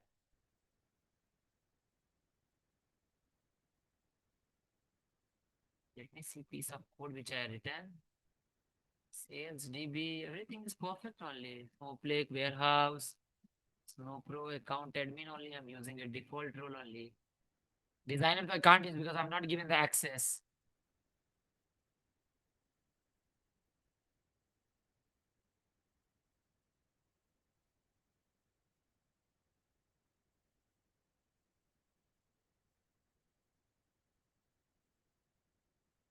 Sales DB, schema,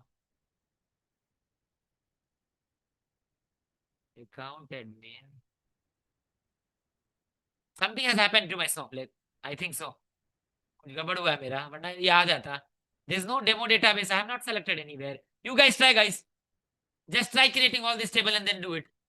I don't know, something wrong has happened with my Snowflake. Just you guys try.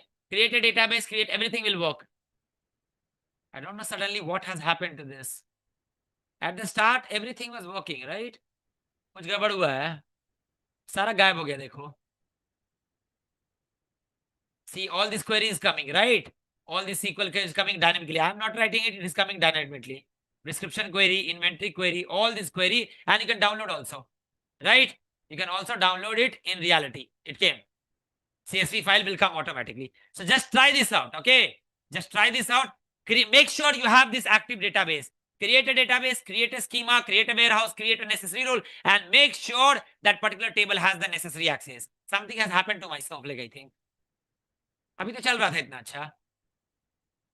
ठीक है, code already is given to you. Just copy code already is given to you. Copy from here. Analytics with Anand. Just this is the piece of code, right? Just copy, create a database, create all this DDL command, which I have written it here, Streamlit DDL, and make sure things are aligned. Okay. I'm surprised what happened to this particular piece of code, why it is not running.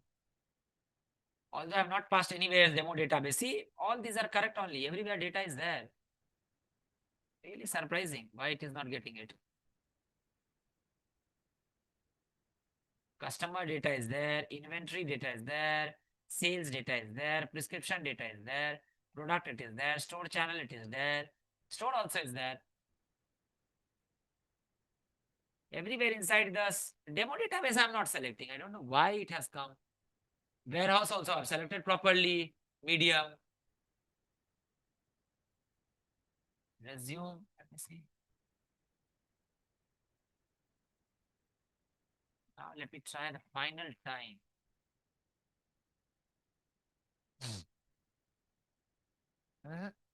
Some issue is there in my Streamlit. Some issue is there. Why it is pointing to raw database, even I don't configure it out. Nowhere I have written raw database anywhere in the code. Neither here nor there. So you guys try it. You guys try it out. It's behaving very abruptly.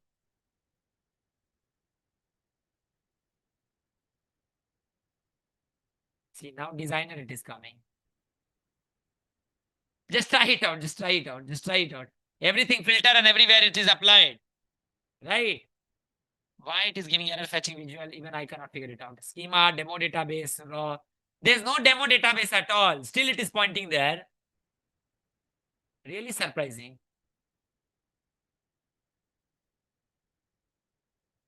Cortex AI is working fine.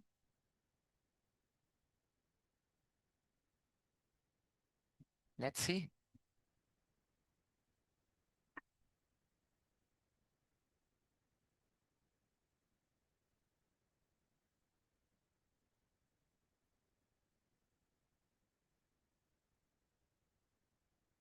Just try this piece of code, okay?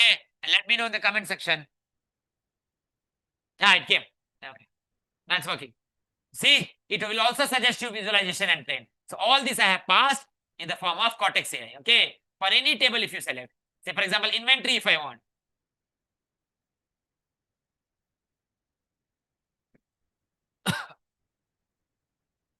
So let the AI work at the backend so you can incorporate all the Cortex AI. Data won't leave from your Snowflake platform. So any database, whichever you have access, things will go well inside that. Yeah, it has come nicely. This is what I wanted to tell you. Side by side code, side by side Streamlit, you open it and then things will work. Okay. That's all. So work on this Streamlit application, entire piece of code, everything I have given to you. Anywhere, any doubt, feel free to reach out to me if it does not work. Okay. See which database, which warehouse you have connected. I may have done some mistake in the code, like account admin, I forgot the underscore.